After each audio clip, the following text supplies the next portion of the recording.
ನಮಸ್ಕಾರ. ಇವತ್ತಿನ ಜಿ ಸಂವಾದದಲ್ಲಿ ಬಿಜೆಪಿ ವಿಚಾರವನ್ನ ಪ್ರಸ್ತಾಪ ಮಾಡ್ತಾ ಇದ್ದೀವಿ. ಇದುವರೆಗೂ ಕೂಡ ಬಿಜೆಪಿ ಅಂದ್ರೆ ಒಂದು ಭಾವನೆ ಇದೆ.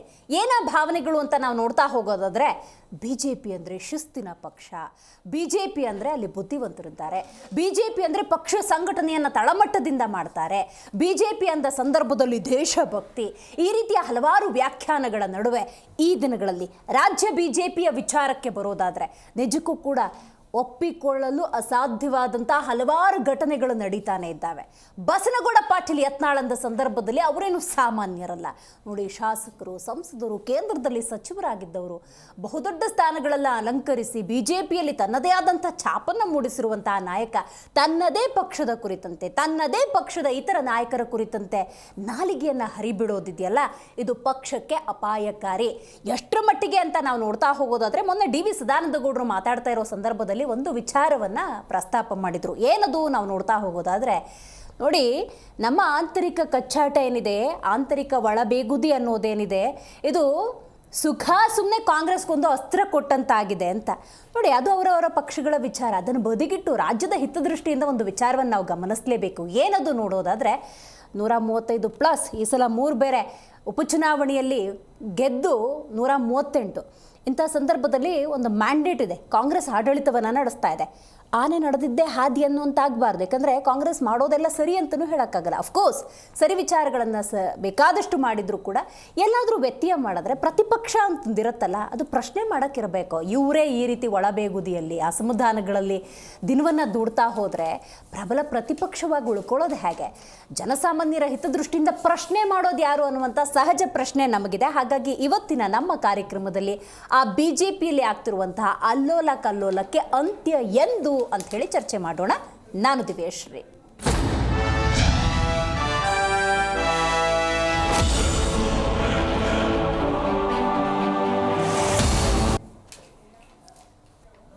ಭಿನ್ನಮತ ಸ್ಫೋಟಗೊಂಡಿದೆ ಬಹುತೇಕ. ಯಾಕಂದರೆ ಯತ್ನಾಳ್ ಇವತ್ತು ನೆನ್ನೆ ಮಾತಾಡ್ತಾ ಇಲ್ಲ. ಕಳೆದ ಹಲವಾರು ವರ್ಷಗಳಿಂದ ಯಡಿಯೂರಪ್ಪ ಕುಟುಂಬದ ಕುರಿತಂತೆಯೇ ಮಾತಾಡ್ತಿದ್ದಾರೆ.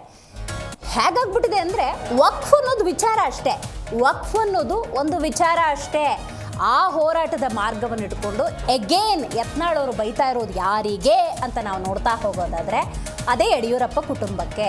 ನಾನು ಆಗಲೇ ಉಲ್ಲೇಖ ಮಾಡಿದಾಗೆ ನೀವು ಗಮನಿಸ್ತಾ ಇದ್ದೀರಿ, ಯತ್ನಾಳ್ ಬಣ, BYV ಬಣ ಅನ್ನುವಂತ ಆಗ್ಬಿಟ್ಟಿದೆ. ಸೊ ಇಂಥ ಬಣಗಳ ನಡುವೆ ರಾಜ್ಯದ ಹಿತವನ್ನು ನಾವು ಕಾಪಾಡೋದಕ್ಕೆ ಸಾಧ್ಯವ? ರಾಜ್ಯದ ಹಿತ ದೃಷ್ಟಿಯಿಂದ ಏನಾದರೂ ಪ್ರಶ್ನೆಗಳನ್ನು ಪ್ರತಿಪಕ್ಷದವ್ರು ಕೇಳ್ತಾರೆ ಅಂದರೆ ಅಂಥ ವಾತಾವರಣ ಸದ್ಯಕ್ಕಂತೂ ಇಲ್ಲವೇ ಇಲ್ಲ ಅಂತ ಹೇಳ್ಬೋದು. ಈಗಲೇ BJP ಇದನ್ನು ಸರಿಪಡಿಸ್ಕೊಳ್ದೆ ಹೋದರೆ 60ಕ್ಕೂ ಹೆಚ್ಚು ಸ್ಥಾನಗಳನ್ನು ಗೆದ್ದಿದ್ರು, ಹೀನಾಯ ಸೋಲನ್ನು ಅನುಭವಿಸಿದ್ರು. ಅದು 30ಕ್ಕೆ ಬರೋದ್ರಲ್ಲಿ ಆಶ್ಚರ್ಯ ಇಲ್ಲ. ಇಷ್ಟೆಲ್ಲದ್ರ ನಡುವೆ ಮತ್ತೊಂದು ಆಶ್ಚರ್ಯ ಸಂಗತಿ ಏನು ಗೊತ್ತಾ? ಕೇಂದ್ರ ಅಂತ ಒಂದಿರುತ್ತೆ ನೋಡಿ, ಹೈಕಮಾಂಡ್ ಅಂತ, ಯಾಕೋ ಸೈಲೆಂಟ್ ಆಗಿಬಿಟ್ಟಿದೆ. ಅದನ್ನು ಜಾಣ ಕುರುಡು ಅಂತ ಕರಿಬೇಕು, ಅಥವಾ ಕರ್ನಾಟಕ ರಾಜ್ಯ ಬಿಜೆಪಿಯನ್ನು ಕೇಂದ್ರದವ್ರು ಕೈ ಬಿಟ್ಬಿಟ್ಟಿದ್ದಾರೆ ಅಂತ ಅನ್ಕೋಬೇಕು, ಅರ್ಥವಾಗ್ತಾ ಇಲ್ಲ. ಬಿಜೆಪಿಯಲ್ಲಿ ಭಿನ್ನಮತದ ಜ್ವಾಲೆ ಅನ್ನೋದು ದಗ ಅಂತ ಇದೆ. ವಕ್ಫ್ ಹೋರಾಟದ ಹೆಸರಲ್ಲಿ BYVಗೆ ಸಡ್ಡನ್ನು ಹೊಡಿತಾ ಇದ್ದಾರೆ. ಕಮಲ ಪಕ್ಷದಲ್ಲಿ ಮತ್ತಷ್ಟು ಹೆಚ್ಚಿದೆ ತಳಮಳ. ಬಿಜೆಪಿಯಲ್ಲಿ ಭಿನ್ನಮತದ ಜ್ವಾಲೆ ಅನ್ನೋದು ಹೆಚ್ಚಾಗಿದೆ. ವಿಜಯೇಂದ್ರ ವಿರುದ್ಧ ಯತ್ನಾಳ್ ಬಳ ಸಮರವನ್ನ ಸಾರಿದೆ. ಬಿಜೆಪಿ ರಾಜ್ಯಾಧ್ಯಕ್ಷರ ವಿರುದ್ಧ ನೇರ ವಾಗ್ದಾಳಿಯನ್ನು ನಡೆಸ್ತಾ ಇದ್ದಾರೆ. ವಿಚಾರ ವಕ್ಫ್ ಅನ್ನೋದಷ್ಟೇ, ಆದರೆ ಕೇವಲ ಅದು ಹೋರಾಟದ ರೀತಿ ಕಂಡು ಬರ್ತಾ ಇಲ್ಲ. ಈ ಹೋರಾಟ ಅನ್ನುವಂಥ ಒಂದು ವಿಚಾರವನ್ನು ಇಟ್ಕೊಂಡು ಯಾರ್ಯಾರಿಗೆ ಹೆಂಗೆ ಎಲ್ಲೆಲ್ಲಿ ಕ್ಲಾಸ್ ತಗೋಬೇಕು ಆ ಕ್ಲಾಸನ್ನು ಯತ್ನಾಳ್ ತಗೋತಿದ್ದಾರೆ. ಹಂಗಂತ ಯತ್ನಾಳ್ ಹೇಳಿದ್ದನ್ನೆಲ್ಲ ಕೇಳಿಸ್ಕೊಂಡು BY ಬಣ ಅಥವಾ ಯಡಿಯೂರಪ್ಪ ಬಣ ಸುಮ್ಮನಿದ್ಯಾ? ನೋ, ಕೌಂಟ್ರ್ ಕೊಡ್ತಾ ಇದೆ. ಇದನ್ನು ಸಹಿಸ್ಕೊಳ್ಳೋದಿಲ್ಲ. ಪಕ್ಷ ಅಂದ ಸಂದರ್ಭದಲ್ಲಿ 5 ಬೆರಳುಗಳು ಒಂದು ರೀತಿ ಇರೋದಿಲ್ಲ. ನೀವೇನೋ ಮಾತಾಡ್ತಾ ಇದ್ದೀರಿ, ಆದರೆ ಸಲ್ಲದು. ಇಂಥ ಹೇಳಿಕೆಗಳು ಸಲ್ಲದು. ಶಿಸ್ತಿನ ಕ್ರಮವನ್ನು ತೆಗೆದುಕೊಳ್ಬೇಕಾಗತ್ತೆ. ಹೈಕಮಾಂಡ್ ಮಧ್ಯಸ್ಥಿಕೆಯನ್ನು ವಹಿಸುತ್ತೆ. ನೀವು ಪಕ್ಷದ ಒಬ್ಬ ನಾಯಕರ ರೀತಿ ಸರಿಯಾಗಿ ನಡ್ಕೊಳ್ಳಿ ಅನ್ನುವಂಥ ಸ್ಪಷ್ಟ ಸಂದೇಶವನ್ನು ಬಹಿರಂಗವಾಗಿ ಬಿಜೆಪಿ ನಾಯಕರು ನೀಡ್ತಾ ಇದ್ದಾರೆ.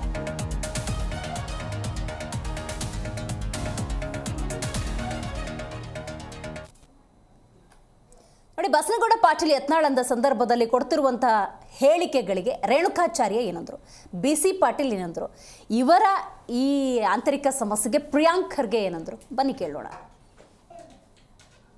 ಅವ್ರ ಹೆಸರು ನನ್ನ, ಯಾಕಂದ್ರೆ ಅವ್ರ ಹೆಸರು ನನ್ನ ಬಾಯಿ ಮನಸ್ಸಾಗಿದ್ದ ಅವ್ರ ಹೆಸರೆಲ್ಲ ಧನ್ಯವಾದಗಳು. ದಯಮಾಡಿ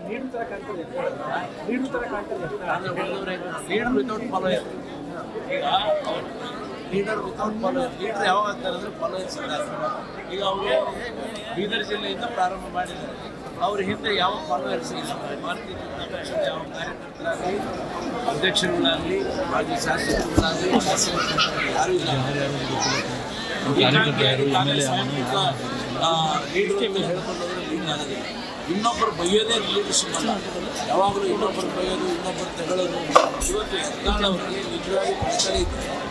ಅವರು ಕಾಂಗ್ರೆಸ್ ಪಕ್ಷದ ಪರವಾಗಿ ವಿರುದ್ಧವಾಗಿ ದಾಳಿ ಮಾಡಬೇಕು, ಅವ್ರನ್ನ ಅಟ್ಯಾಕ್ ಮಾಡಬೇಕು. ಅದನ್ನು ಬಿಟ್ಟು ಅವರು ಕಾಂಗ್ರೆಸ್ ಪಕ್ಷವನ್ನ ಅಟ್ಯಾಕ್ ಮಾಡಿದ್ರೆ ಕಾಂಗ್ರೆಸ್ಸಿಗೆ ಆಗಲ್ಲ ಅಂತ ಮಾಡಿ ಯಡಿಯೂರಪ್ಪ ಅವರು, ವಿಜೇಂದ್ರ ಅವರು ಮಾಡ್ತಾರೆ. ಅದು ಸರಿಯಲ್ಲ. ಇದು ಕಾರ್ಯಕರ್ತರ ಇದು ಭಾಳ ದೊಡ್ಡ ಗೊಂದಲ ಸೃಷ್ಟಿಯಾಗಿದೆ. ಏನಪ್ಪ ಇವ್ರಿಗೆ ಹೇಳೋರು ಕೇಳೋರು ಯಾರೂ ಇಲ್ವಾ? ಕರ್ನಾಟಕ ದೇಶ ಭಾಳ ವಿಶಾಲವಾಗಿದೆ. ಭಾಳ ದೊಡ್ಡ ಪಕ್ಷ ನಮ್ಮದು, ಭಾಳ ಕಾರ್ಯಕರ್ತರು ಹೊಂದಿದ್ದು. ಆ ಕಾರ್ಯಕರ್ತರಿಗೆ ಸಮಾಧಾನ ಆಗಬೇಕು, ಕಾರ್ಯಕರ್ತರು ಇದ್ದೇವೆ ಅನ್ನೋ ದೃಷ್ಟಿದಾಗ ಹೋಗು ಇಫ್ತಾರ್ ಕೂಟನೂ ಮಾಡಿದವರಿದ್ದಾರೆ, ಟಿಪ್ಪು ಸುಲ್ತಾನ್ ಖಡ್ಗಾನೂ ಹಿಡಿದವರು. ಮತ್ತು ಯತ್ನಾಳ್ ಏನು ಹೇಳ್ತಾರೆ, ಈ ಹೋರಾಟ ಏನಿದೆ ನಮ್ಮದು, ಇದು ವಂಶವಾದದ ವಿರುದ್ಧ ಇದೆ. ಕಾಂಗ್ರೆಸ್ ವಂಶವಾದ ಅಲ್ಲ, BJP. ಯಾರು ಇವತ್ತು ರಾಜ್ಯಾಧ್ಯಕ್ಷರಾಗಿದ್ದಾರೆ ಅವರು ಭ್ರಷ್ಟರು. ಅವರು ಮತ್ತು ಅವರ ಪೂಜ್ಯ ತಂದೆಯವರು ಭ್ರಷ್ಟರು ಅಂತ ಹೇಳ್ತಾರೆ.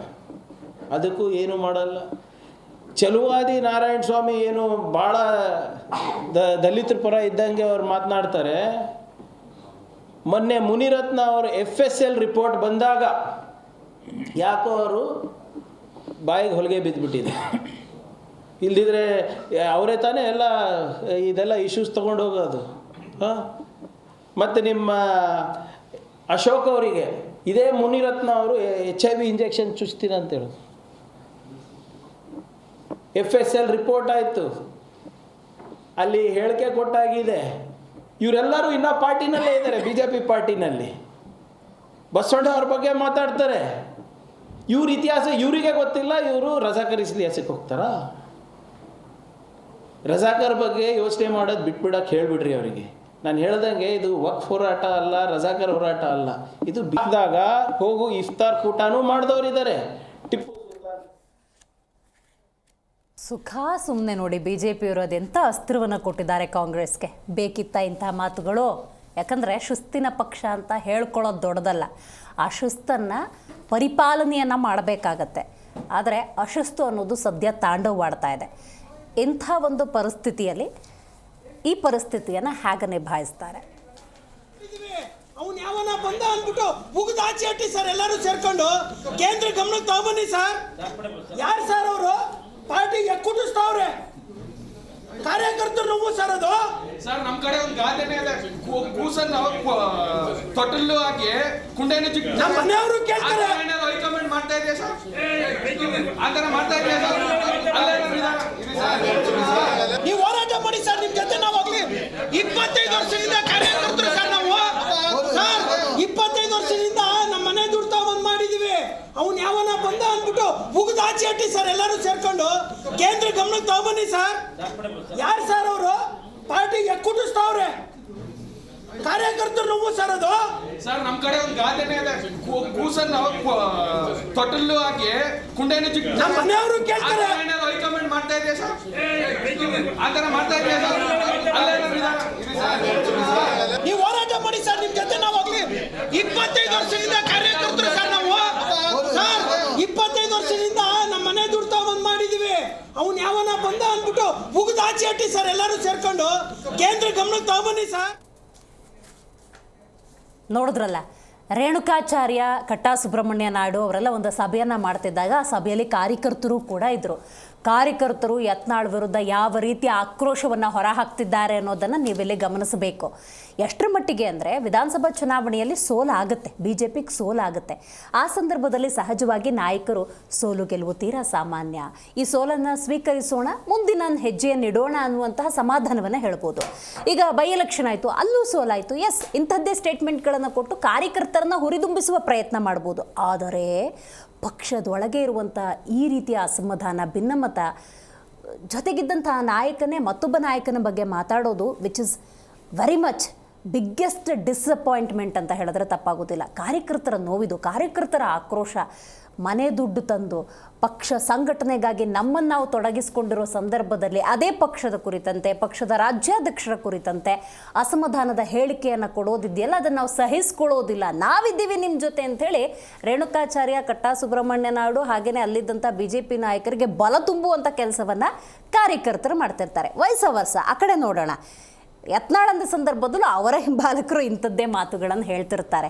ಆದರೆ ಇಲ್ಲಿ ಅಂತ ಹೇಳಿದ್ರೆ ಈ ಪ್ರತಿಪಕ್ಷದ ಸ್ಥಾನದಲ್ಲಿ BJPನೂ ಇದೆ, JDS ಇದೆ, ಮೈತ್ರಿಯ ಮೂಲಕ ಇದ್ದಾವೆ. ಅಲ್ಲಿ ಕುತ್ಕೋಬೇಕಲ್ಲ ಸದನದಲ್ಲಿ. ಅಥವಾ ಕಾಂಗ್ರೆಸ್ ಏನೇ ಮಾಡ್ತಿದ್ರು ಕೂಡ ಕೆಲವೊಂದು ಸಲ ಪ್ರಶ್ನೆ ಮಾಡಬೇಕಾಗತ್ತೆ. ಆ ಪ್ರಶ್ನೆ ಮಾಡಬೇಕು ಅಂದ್ರೆ ಒಂದು ಒಗ್ಗಟ್ಟಿರ್ಬೇಕು, ಅದು ಕಾಣ್ತಾ ಇಲ್ಲ. ರೈಟ್, ಈ ಬಗ್ಗೆ ಮಾತಾಡಲಿಕ್ಕೆ ಮೊದಲನೇದಾಗಿ BJP ವಕ್ತಾರಾಗಿರುವಂಥ ಶರತ್ ಹೆಗ್ಡೆ ಅವರಿದ್ದಾರೆ, ನಮಸ್ಕಾರ. ಇನ್ನು ಕಾಂಗ್ರೆಸ್ ವಕ್ತಾರಾಗಿರುವಂಥ ಕುಮಾರ್ ಅವರಿದ್ದಾರೆ, ನಮಸ್ಕಾರ. JDS ವಕ್ತಾರಾಗಿರುವಂಥ ನಾಗೇಂದ್ರ ಪ್ರಸಾದ್ ಅವರಿದ್ದಾರೆ, ನಮಸ್ಕಾರ. ರಾಜಕೀಯ ವಿಶ್ಲೇಷಕರಾಗಿರುವಂಥ ಚಂಬಿ ಪುರಾಣಿಕ್ ಅವರಿದ್ದಾರೆ, ಸರ್ ನಮಸ್ಕಾರ. ನಮಸ್ಕಾರ. ಓಕೆ, ಶರತ್ ಅವರೇ, BJPಯಲ್ಲಿ ಏನಾಗ್ತಾ ಇದೆ, ಏನಂತ ಅನ್ಕೋಬೇಕು? ಮೊದಲನೇದಾಗಿ ನಮ್ಮದು ರಾಷ್ಟ್ರೀಯ ಪಕ್ಷ, ಶಿಸ್ತು ಪಕ್ಷ, ಆಯಿತಾ. ಈಗ ಏನು ಪ್ರಿಯಾಂಕಾ ಖರ್ಗೆ ಅವರು ಏನು ಹೇಳಿಕೆ ಕೊಟ್ಟರು, ಫಸ್ಟು ಅವರ ಪಾರ್ಟಿಯಲ್ಲಿರುವಂತಹ ಭಿನ್ನಮತವನ್ನು ಸರಿಪಡಿಸ್ಕೊಳ್ಳಿ, ನಂತರದಲ್ಲಿ ನಮ್ಮ ಪಾರ್ಟಿಯಲ್ಲಿರ್ತಕ್ಕಂತಹ ಎಲ್ಲ ಭಿನ್ನಮತವನ್ನು ಅವರು ಬಂದು ಪ್ರೆಸ್ನಲ್ಲಿ ಈ ಥರ ಹೇಳೋ ಅವಶ್ಯಕತೆನೇ ಇರಲಿಲ್ಲ. ಇವರ ಪೂಜ್ಯ ತಂದೆಯವರಿಗೆ ಪ್ರಿಯಾಂಕಾ ವಾದ್ರಾ ಅವರು ಒಳಗಡೆ ಅವಕಾಶ ಮಾಡಿಕೊಟ್ಟಿಲ್ಲ ನಾಮಿನೇಷನ್ ಟೈಮಲ್ಲಿ, ಅದನ್ನು ಸರಿಪಡಿಸ್ಕೊಳ್ಳಿ. ನಿಮ್ಮ ಹೈಕಮಾಂಡೇ ಅವಕಾಶ ಕೊಟ್ಟಿಲ್ಲ ನಿಮಗೆ. ಒಬ್ಬರ ದಲಿತ ನಾಯಕರಿಗೆ ಅಪಮಾನ ಮಾಡಿದ್ದಾರೆ. ಯಾರು? ರಾಹುಲ್ ಗಾಂಧಿ ಆಗಿರ್ಬೋದು, ಪ್ರಿಯಾಂಕಾ ಗಾಂಧಿ ಆಗಿರ್ಬೋದು, ವಾದ್ರಾ ಅವರು ಆಗಿರ್ಬೋದು, ಇವರಿಗೆ ಅಪಮಾನ ಮಾಡಿದ್ದಾರೆ. ಅದನ್ನು ಸರಿಪಡಿಸ್ಕೊಳ್ಳಿ ಮುಂಚೆ. ಆಮೇಲೆ ನಿಮ್ಮ ಇಲ್ಲಿರುವ ಒಂದು BK ಹರಿಪ್ರಸಾದ್ ಅವರನ್ನು ಸರಿಪಡಿಸ್ಕೊಳ್ಳಿ, KB ಕೋಳಿವಾಡ್ ಅವರನ್ನು ಸರಿ ಮಾಡ್ಕೊಳ್ಳಿ ನೀವು. ಆಮೇಲೆ ನಮ್ಮ ಪಕ್ಷದಲ್ಲಿರತಕ್ಕಂಥ ಭಿನ್ನಮತ ಮಾತಾಡಿ, ನಿಮ್ಮ ಪಕ್ಷದ ಕಲಹ ಇದ್ದದ್ದನ್ನು ನೀವು ಸರಿಪಡಿಸ್ಕೊಳ್ಳಿ. ನಮ್ಮಲ್ಲಿ ಇರತಕ್ಕಂತಹ ಕೆಲವು ಭಿನ್ನಮತಗಳನ್ನು ನಾವು ಸರಿಪಡಿಸ್ಕೊಳ್ಳಿ. ಯಾವ ರೀತಿ ಮಾಡ್ಕೊಳ್ಬೇಕು, ಎಲ್ಲಿ ವರಿಷ್ಠರ ಗಮನಕ್ಕೆ ತಂದಿದ್ದಾರೆ.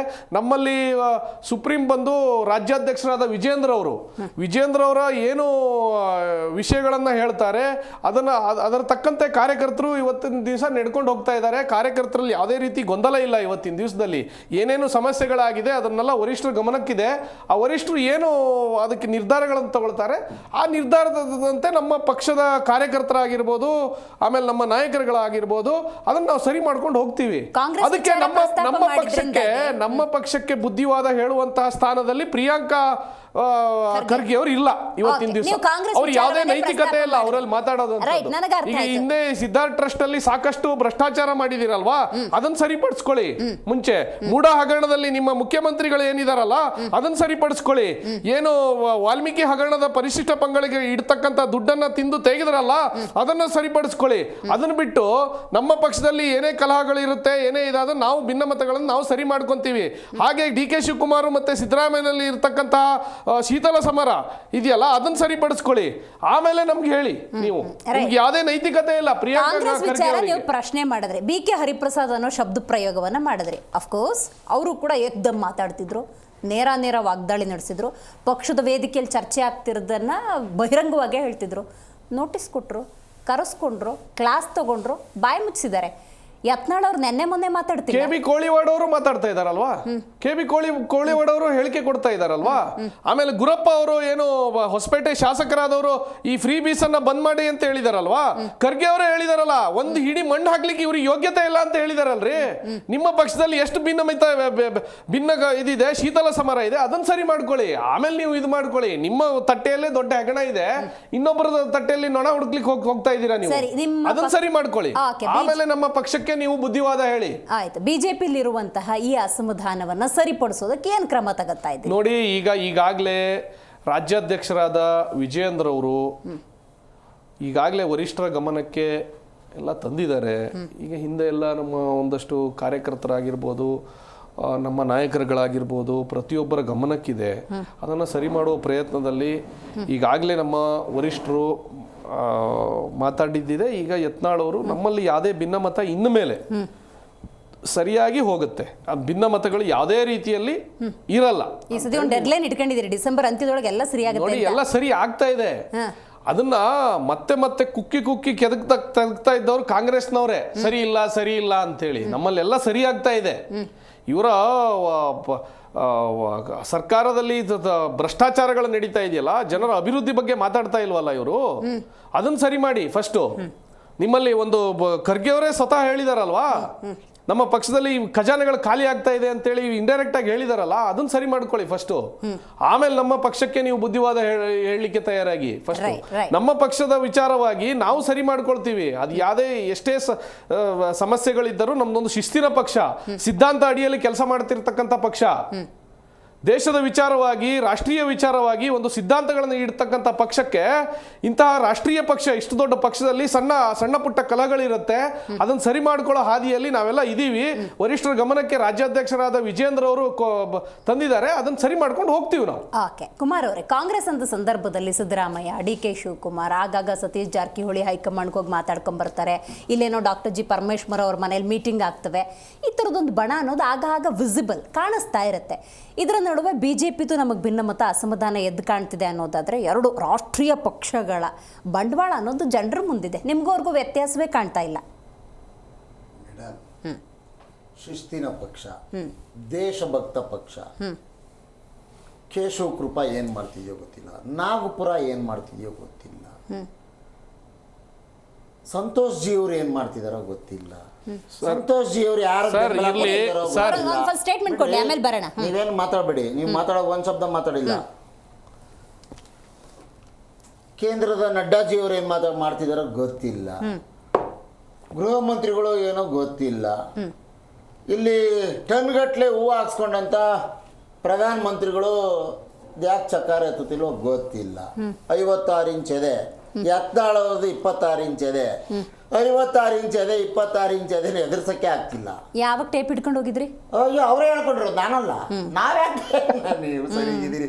ಅದನ್ನು ಇವಾಗ ಬ್ಯಾನ್ ಆಗಿದೆ, ಮಾತಾಡಂಗಿಲ್ಲ, ಟೇಪ್ ಯಾರಿಗೂ ಹಿಡಿಯಂಗಿಲ್ಲ. ನೀವು ಹೆಣ್ಮಕ್ಳು ನೋಡಿ, ತಮ್ಮ ಮನೆಯಲ್ಲೇ ಯಗಣ ಸತ್ತು ಬಿದ್ದಿದೆ. ನಮ್ದು ಆಡಳಿತ ಪಕ್ಷ ಸರ್ಕಾರ ನಡೆಸ್ತಾ ಇದೆ. ಶಾಸಕರು ತಮ್ಮ ಕ್ಷೇತ್ರಗಳಿಗೆ ಸಂಬಂಧಪಟ್ಟಂತೆ, ತಮ್ಮ ಜಿಲ್ಲೆಗೆ ಸಂಬಂಧಪಟ್ಟಂತೆ ಅಭಿವೃದ್ಧಿ ಕಾರ್ಯಗಳಿಗೆ ಚರ್ಚೆ ಮಾಡೋದಕ್ಕೆ ಅರ್ಜಿಗಳು ತಗೊಂಡೋಗಿ ನಾಯಕರುಗಳನ್ನು ಭೇಟಿ ಆಗೋದು ಸರ್ವೇ ಸಾಮಾನ್ಯ. ಇವರು ಯಾರನ್ನು ಭೇಟಿ ಆಗ್ತಿದ್ದಾರೆ? ಕೋಲಾರದಲ್ಲಿ ಇವ್ರ ಮಿತ್ರ ಪಕ್ಷ MP ಇದ್ದಾರೆ. ಕೂಡಲೇ ದೇವಸ್ಥಾನಕ್ಕೆ ಹೋಗಿರೋದಲ್ಲಿ ಯಾರ್ಯಾರು, ಯಾರ ವಿರುದ್ಧ ಹೋಗಿದ್ರು, ಏನಕ್ಕೆ ಹೋಗಿದ್ರು, ಏನೇನೋ ಅರ್ಥ ಆಗೋದಿಲ್ವಾ ಕರ್ನಾಟಕದ ಜನತೆಗೆ? ಇವೆಲ್ಲ ಒಳ ಮರ್ಮಗಳು ಏನು ಗೊತ್ತಾಗೋದಿಲ್ವಾ?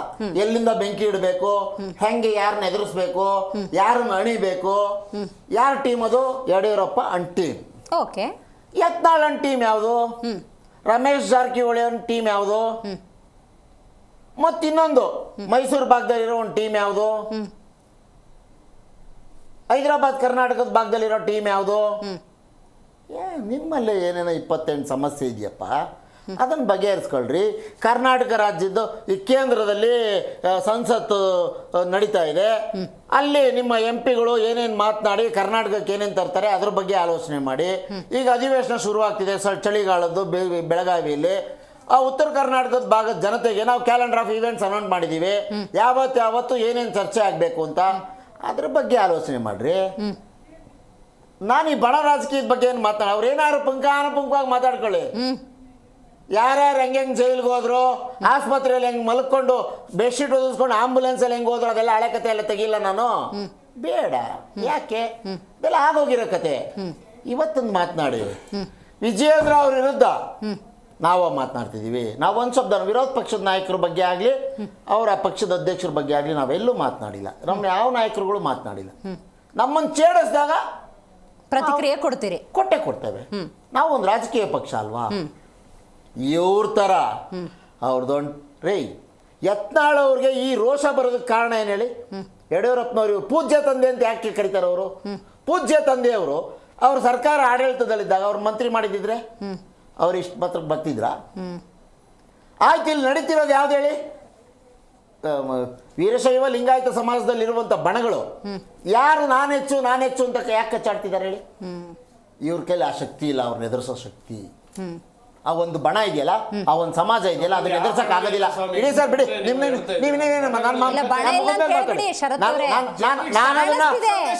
ಮೇಡಮ್, ನಾನಿವಾಗ ಮಾತನಾಡಿದ್ರೆ ಬಹಳ ವಿಷಯ ಮಾತನಾಡ್ಬಿಡ್ತೀನಿ. ಭಾರತ ರತ್ನ ಯಾಕಪ್ಪ ಕೊಡ್ಲಿಲ್ಲ ಶಿವಕುಮಾರ ಸ್ವಾಮೀಜಿಗೆ ಪಾಪ? ಅಯ್ಯೋ ಏನು ವಿರಾವೇಶದಿಂದ ಹೇಳ್ಕೊತಿದ್ದಂತ ನಿಮಿಷ ಬಿಟ್ರಿ ನೋಡ್ರಿ. ನಾನು ಗೌರವಯುತವಾಗಿ ನಿಮ್ ಮಾತಾಡದೆ ಸುಮ್ಮನೆ ಕೂತಿದ್ದೆ. ಸುಮ್ಮನಿರಿ, ನಾನು ನೋಡಿ ಹಿಂಗೆಲ್ಲ ಬರುತ್ತೆ ಅವಾಗ. ಮುಂದಕ್ಕೆ ನೀವು ಬಹಳ ಕೊಚ್ಕೊಳ್ಳುವಂತ ಒಂದು ಪಕ್ಷ, ನಮ್ಮ ನಾಡಿನ ನಡೆದಾಡುವ ದೈವ, ತ್ರಿವಿಧ ದಾಸೋಹಿ ಶಿವಕುಮಾರ ಸ್ವಾಮೀಜಿಗಳಿಗೆ ಯಾಕಪ್ಪ ಭಾರತ ರತ್ನ ಪ್ರಶಸ್ತಿ ಕೊಡಿಸ್ತಿಲ್ಲ?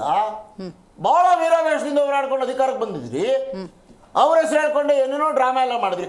ನಮೋ ಮಂಜುನಾಥಾಯ ಅನ್ನೋರ್ನ ರಾಜ್ಯಸಭಾ ಮೆಂಬರ್ ಮಾಡ್ತೀರಿ. ನಮೋ ಮಂಜುನಾಥಾಯ ರಾಜ್ಯಸಭಾ ಮೆಂಬರು ಇಲ್ಲ, ನಮಗೆ ಗೊತ್ತಿದೆ, ನಾವೇನು ಮಾತನಾಡಬಾರ್ದು. ಯಾಕೆಂದ್ರೆ ಅವ್ರಗಳ ಬಗ್ಗೆ ಅವ್ರಿಗೆ ಬಹಳ ಗೌರವ ಇದೆ, ಪೂಜ್ಯ ಭಾವನೆ ಇದೆ ನಮಗೆ. ನಾವು ಮಾತನಾಡಕ್ಕೆ ನಮ್ಮನ್ನ ಹೇಳಿದ್ರೆ ನಾವು ಬಹಳ ಹಿಂದಕ್ಕೆ ಹೋಗಿ ಮುಂದಕ್ಕೆ ಹೋಗಿ ಮಾತನಾಡ್ತೀವಿ. ಬೇಡ, ನಿಮ್ದು ತಟ್ಟೆ ಸರಿ ಮಾಡ್ಕೊಳ್ಳಿ ಅಷ್ಟೇ ನಾವು ಕೇಳ್ಕೊತೀವಿ. ನಿಮ್ಮ ಪಕ್ಷದ ಒಳಗಡೆ ಆಂತರಿಕ ಕಚ್ಚಾಟವನ್ನ ಬೀದಿಗೆ ತಂದಿಟ್ಟಿರೋರು ನಾವಲ್ಲ, ನೀವೇ. ನೀವೇ 2600 4,000 ನೋಟಿಸ್ ಕೊಟ್ಟಿರೋರು ನೀವೇ. ಕೊಟ್ಬಿಟ್ಟು ಈಗ ನೀವೇ ಬಡಿಗೆ ಎತ್ಕೊಂಡು ನಿಮ್ಗೆ ಹೊಡೆಸ್ಕೊಂಡ್ರೆ ಅದಕ್ಕೆ ನಾವು ಹೊಣೆ. Got it. ನಾಗೇಂದ್ರ ಅವರೇ, BJP ಅಂದಾಗಲೂ ಬಣ ಎದ್ದೆದ್ದು ಕಾಣಿಸ್ತಾ ಇದೆ, ಕಾಂಗ್ರೆಸ್ ಅಂದಾಗಲೂ ಕೂಡ ವಿಚ್ ಇಸ್ ವಿಸಿಬಲ್. ಇದರ ನಡುವೆ JDS ವಿಚಾರಕ್ಕೆ ಬರೋದಾದರೆ BJP ಮತ್ತು JDS ಮೈತ್ರಿಯಲ್ಲಿ ಹೆಜ್ಜೆಯನ್ನು ಇಡ್ತಿರೋದು ಈ ಕ್ಷಣಕ್ಕೆ ಏನಾದರೂ ಅನ್ನಿಸ್ತಾ ಇದೆಯಾ? ಯಾಕಪ್ಪ ಮೈತ್ರಿ ಮಾಡ್ಕೊಂಡ್ಬಿಟ್ವಿ ಅಂತ? ಯಾಕಪ್ಪ ಮೈತ್ರಿ ಮಾಡ್ಕೊಂಡ್ವಿ ಅನ್ನೋದಕ್ಕಿಂತನೂ ಇವತ್ತು ತಾವು ಬಣಗಳ ವಿಚಾರದಲ್ಲಿ ಡಿಬೇಟಿಗೆ ಕರೆದಿದ್ದೀರಿ. ನಾನು ಪಕ್ಷಾತೀತವಾಗಿ ಒಂದು ವಿಚಾರವನ್ನು ಹೇಳ್ತೀನಿ. ಯಾವುದೇ ಒಂದು ಪಕ್ಷ ಆಗಿರ್ಬೋದು, ಅದು ಯಾವುದೋ ರಾಷ್ಟ್ರೀಯ ಪಕ್ಷನೋ ಪ್ರಾದೇಶಿಕ ಪಕ್ಷನೋ ಮತ್ತೊಂದು ತಳಮಟ್ಟದಿಂದ ಪಕ್ಷಗಳನ್ನು ಕಟ್ತಕ್ಕಂಥವ್ರು ನಾಯಕರುಗಳಲ್ಲ, ಸಾಮಾನ್ಯ ಕಾರ್ಯಕರ್ತರು. ಯಾವತ್ತೂ ನಾನು ಒಬ್ಬ ವ್ಯಕ್ತಿನ ಆರಿಸುವಂಥ ಸಂದರ್ಭದಲ್ಲಿ ನನ್ನ ನಾಯಕ ಈ ಪಕ್ಷದ ತತ್ವ ಸಿದ್ಧಾಂತಗಳಿಗೆ ಬದ್ಧರಾಗಿ ನಮ್ಮ ಪಕ್ಷದ ವಿಚಾರಗಳಿಗೆ ಅವರು ಒಳಪಟ್ಟು ಆಯ್ಕೆ ಆಗ್ತಾರೆ ಅಂತೇಳಿ ನಾವೆಲ್ಲ ಆಯ್ಕೆ ಮಾಡಿರ್ತೀವಿ. ಆಮೇಲೆ ಅವರಿಂದ ನಾವೇನೋ ಒಂದು ಸಾಧನೆನ ಎಕ್ಸ್ಪೆಕ್ಟೇಷನ್ ಮಾಡ್ತಾ ಇರ್ತೀವಿ. ನೀವು ಪಕ್ಷದ ಒಳಗಡೆನೇ ಇದ್ದುಕೊಂಡು ಪಕ್ಷದ ವರಿಷ್ಠಗಳನ್ನು ಬೈಯೋದಾಗಲಿ, ಪಕ್ಷದ ಒಡೆಯುವಂಥ ಕೆಲಸಗಳು ಮಾಡೋವಂಥ ಸಂದರ್ಭದಲ್ಲಿ ಕಷ್ಟಪಟ್ಟು ಪಕ್ಷ ಕಟ್ಟಿರ್ತಕ್ಕಂಥ ಕೋಟ್ಯಾಂತರ ಜನ, ಲಕ್ಷಾಂತರ ಜನ, ಸಾವಿರಾಂತರ ಜನ ಕಾರ್ಯಕರ್ತರುಗಳು ಒಡೆದಾಡಿರ್ತೀವಿ. ಬೇರೆ ಪಕ್ಷದವ್ರ ಜೊತೆ ಮಾತುಕತೆ ಆಗಿರುತ್ತೆ, ಆಸ್ತಿಗಳು ಕಳ್ಕೊಂಡಿರ್ತೀವಿ, ಪ್ರಾಣಗಳು ಕಳ್ಕೊಂಡಿರ್ತೀವಿ. ನೀವು ಗೆದ್ದ ನಂತರ ನಿಮ್ಮ ಸ್ವಇಚ್ಛೆಗೋಸ್ಕರ ನಿಮಗೆ ಬೇಕಾದ ರೀತಿಯಲ್ಲಿ ವರಿಷ್ಠಗಳ ವಿರುದ್ಧ ಹೇಳಿಕೆಗಳು ಕೊಡೋದು, ಏಕಾಏಕಿ ಪಕ್ಷಗಳನ್ನು ಬಿಟ್ಟು ಹೋಗುವಂಥದ್ದು, ಪಕ್ಷಾಂತರ ಮಾಡುವಂಥದ್ದು ಇವತ್ತು ಕಾರ್ಯಕರ್ತರ ಮನಸ್ಸಿಗೆ ಎಷ್ಟು ನೋವು ಮಾಡ್ತಿದ್ದಾರೆ ಅಂತಂದರೆ, ಯಾವ ಕಾರ್ಯಕರ್ತ ಅವ್ರಿಗೆ ಗೆಲ್ಲಿಸಿ ಇವತ್ತು ಈ ಸ್ಥಾನಗಳನ್ನು ಕೂರಿಸಿದಾರೋ ಆ ಕಾರ್ಯಕರ್ತರನ್ನು ಕೂಡ ಮರ್ತಿದ್ದಾರೆ ಅಂತಕ್ಕಂಥದ್ದು ದಯಮಾಡಿ ಮಹಾನ್ ನಾಯಕರುಗಳಿಗೆ ಹೇಳಬೇಕಾಗುತ್ತೆ. ಯಾಕೆ ಈ ಮಾತನ್ನು ಹೇಳ್ತಿದ್ದೀನಿ ಅಂತಂದರೆ, ಕೆಲವು ಸಂದರ್ಭಗಳಲ್ಲಿ ಮೇಡಮ್ ಅನೇಕ ವರ್ಷಗಳಿಂದ ಒಂದೇ ಪಕ್ಷದಲ್ಲಿ ಆ ಪಕ್ಷ ಸಿದ್ಧಾಂತಕ್ಕೆ ನಾವು ಬದ್ಧರಾಗ್ಬಿಟ್ಟು ಕೆಲಸ ಮಾಡ್ತಾನೆ ಇರ್ತೀವಿ. ನಮ್ಮ ವರಿಷ್ಠಗಳನ್ನ ಒಂದು ರೀತಿ ನಾವು ಉನ್ನತ ಮಟ್ಟದಲ್ಲಿ ಇಟ್ಕೊಂಡಿರ್ತೀವಿ. ಯಾರು ನಮ್ಮ ಪಕ್ಷದಲ್ಲಿ ಇರ್ತಕ್ಕಂಥ ಸಣ್ಣ ಪುಟ್ಟ ನಾಯಕರುಗಳು, ಅವ್ರಿಗೆ ಈಗ ವೇದಿಕೆ, ನಮ್ಮ ಪಕ್ಷ ಅಂದಮೇಲೆ ವರಿಷ್ಠರಿರ್ತಾರೆ, ಅದಕ್ಕೆ ಅಂತ ಕಮಿಟಿಗಳಿರ್ತವೆ. ಅವ್ರಿಗೆ ಬೇಸರ ಆದಂಥ ಸಂದರ್ಭದಲ್ಲಿ ಒಂದು ಅರ್ಜಿ ಕೊಡ್ಬೋದು, ಒಳಗೆ ಕೂತ್ಕೊಂಡು ಮಾತಾಡ್ಬೋದು, ಮಾತುಕತೆ ಮುಖಾಂತರ ಮುಗಿಸ್ಕೋಬೋದು. ಆದರೆ ಬೀದಿಗೆ ಬಂದಂಥ ಸಂದರ್ಭದಲ್ಲಿ ಒಗ್ಗಟ್ಟಾಗಿ ಬಂದರೆ ಮಾತ್ರನೇ ಪಕ್ಷ ಬಲವರ್ಧನೆ ಆಗೋದು. ಯಾವತ್ತೂ ಅದು ಯಾವುದೇ ಪಕ್ಷ ಆಗಿರಲಿ, ನಮ್ಮ ಪಕ್ಷನೇ ನಾನು ಹೇಳ್ಕೊತಾ ಇದ್ದೀನಿ, ನಾಯಕರುಗಳ ಕಚ್ಚಾಟದಿಂದ ಕೋಟ್ಯಾಂತರ ಜನ, ಲಕ್ಷಾಂತರ ಜನ ಕಾರ್ಯಕರ್ತರಿಗೆ ನೋವು ತರ್ತಕ್ಕಂಥ ಕೆಲಸಗಳು ಯಾವುದೇ ಪಕ್ಷ ಕೂಡ ಮಾಡಲೇಬಾರ್ದು ಅಂತಕ್ಕಂಥದ್ದು. ಮತ್ತು ನಾನಾಗಲೇ ಕೆಲವು ಸಂದರ್ಭಗಳಲ್ಲಿ ಎರಡನೇ ವಿಚಾರ ನಾನೇನು ಹೇಳಕ್ಕೆ ಇಚ್ಛೆ ಪಡ್ತೀನಿ ಅಂತಂದರೆ, ಕೆಲವು ಪಕ್ಷಗಳಲ್ಲಿ ಈಗ ತಾವು ಹೇಳಿದ್ರಿ ನಿಮ್ಮ ಪಕ್ಷದಲ್ಲೂ ಬೇರೆ ಪಕ್ಷಗಳ ವಿಚಾರ ದೂರದಿಂದ ಏನು ಮಾಡ್ತಿದ್ದಾರೆ. ಈಗ ಅವ್ರವ್ರ ಪಕ್ಷಗಳಲ್ಲಿ ಈ ಭಿನ್ನಮತದ ಸ್ಫೋಟಗಳು ಕಾಣಿಸ್ತಾ ಇದೆ.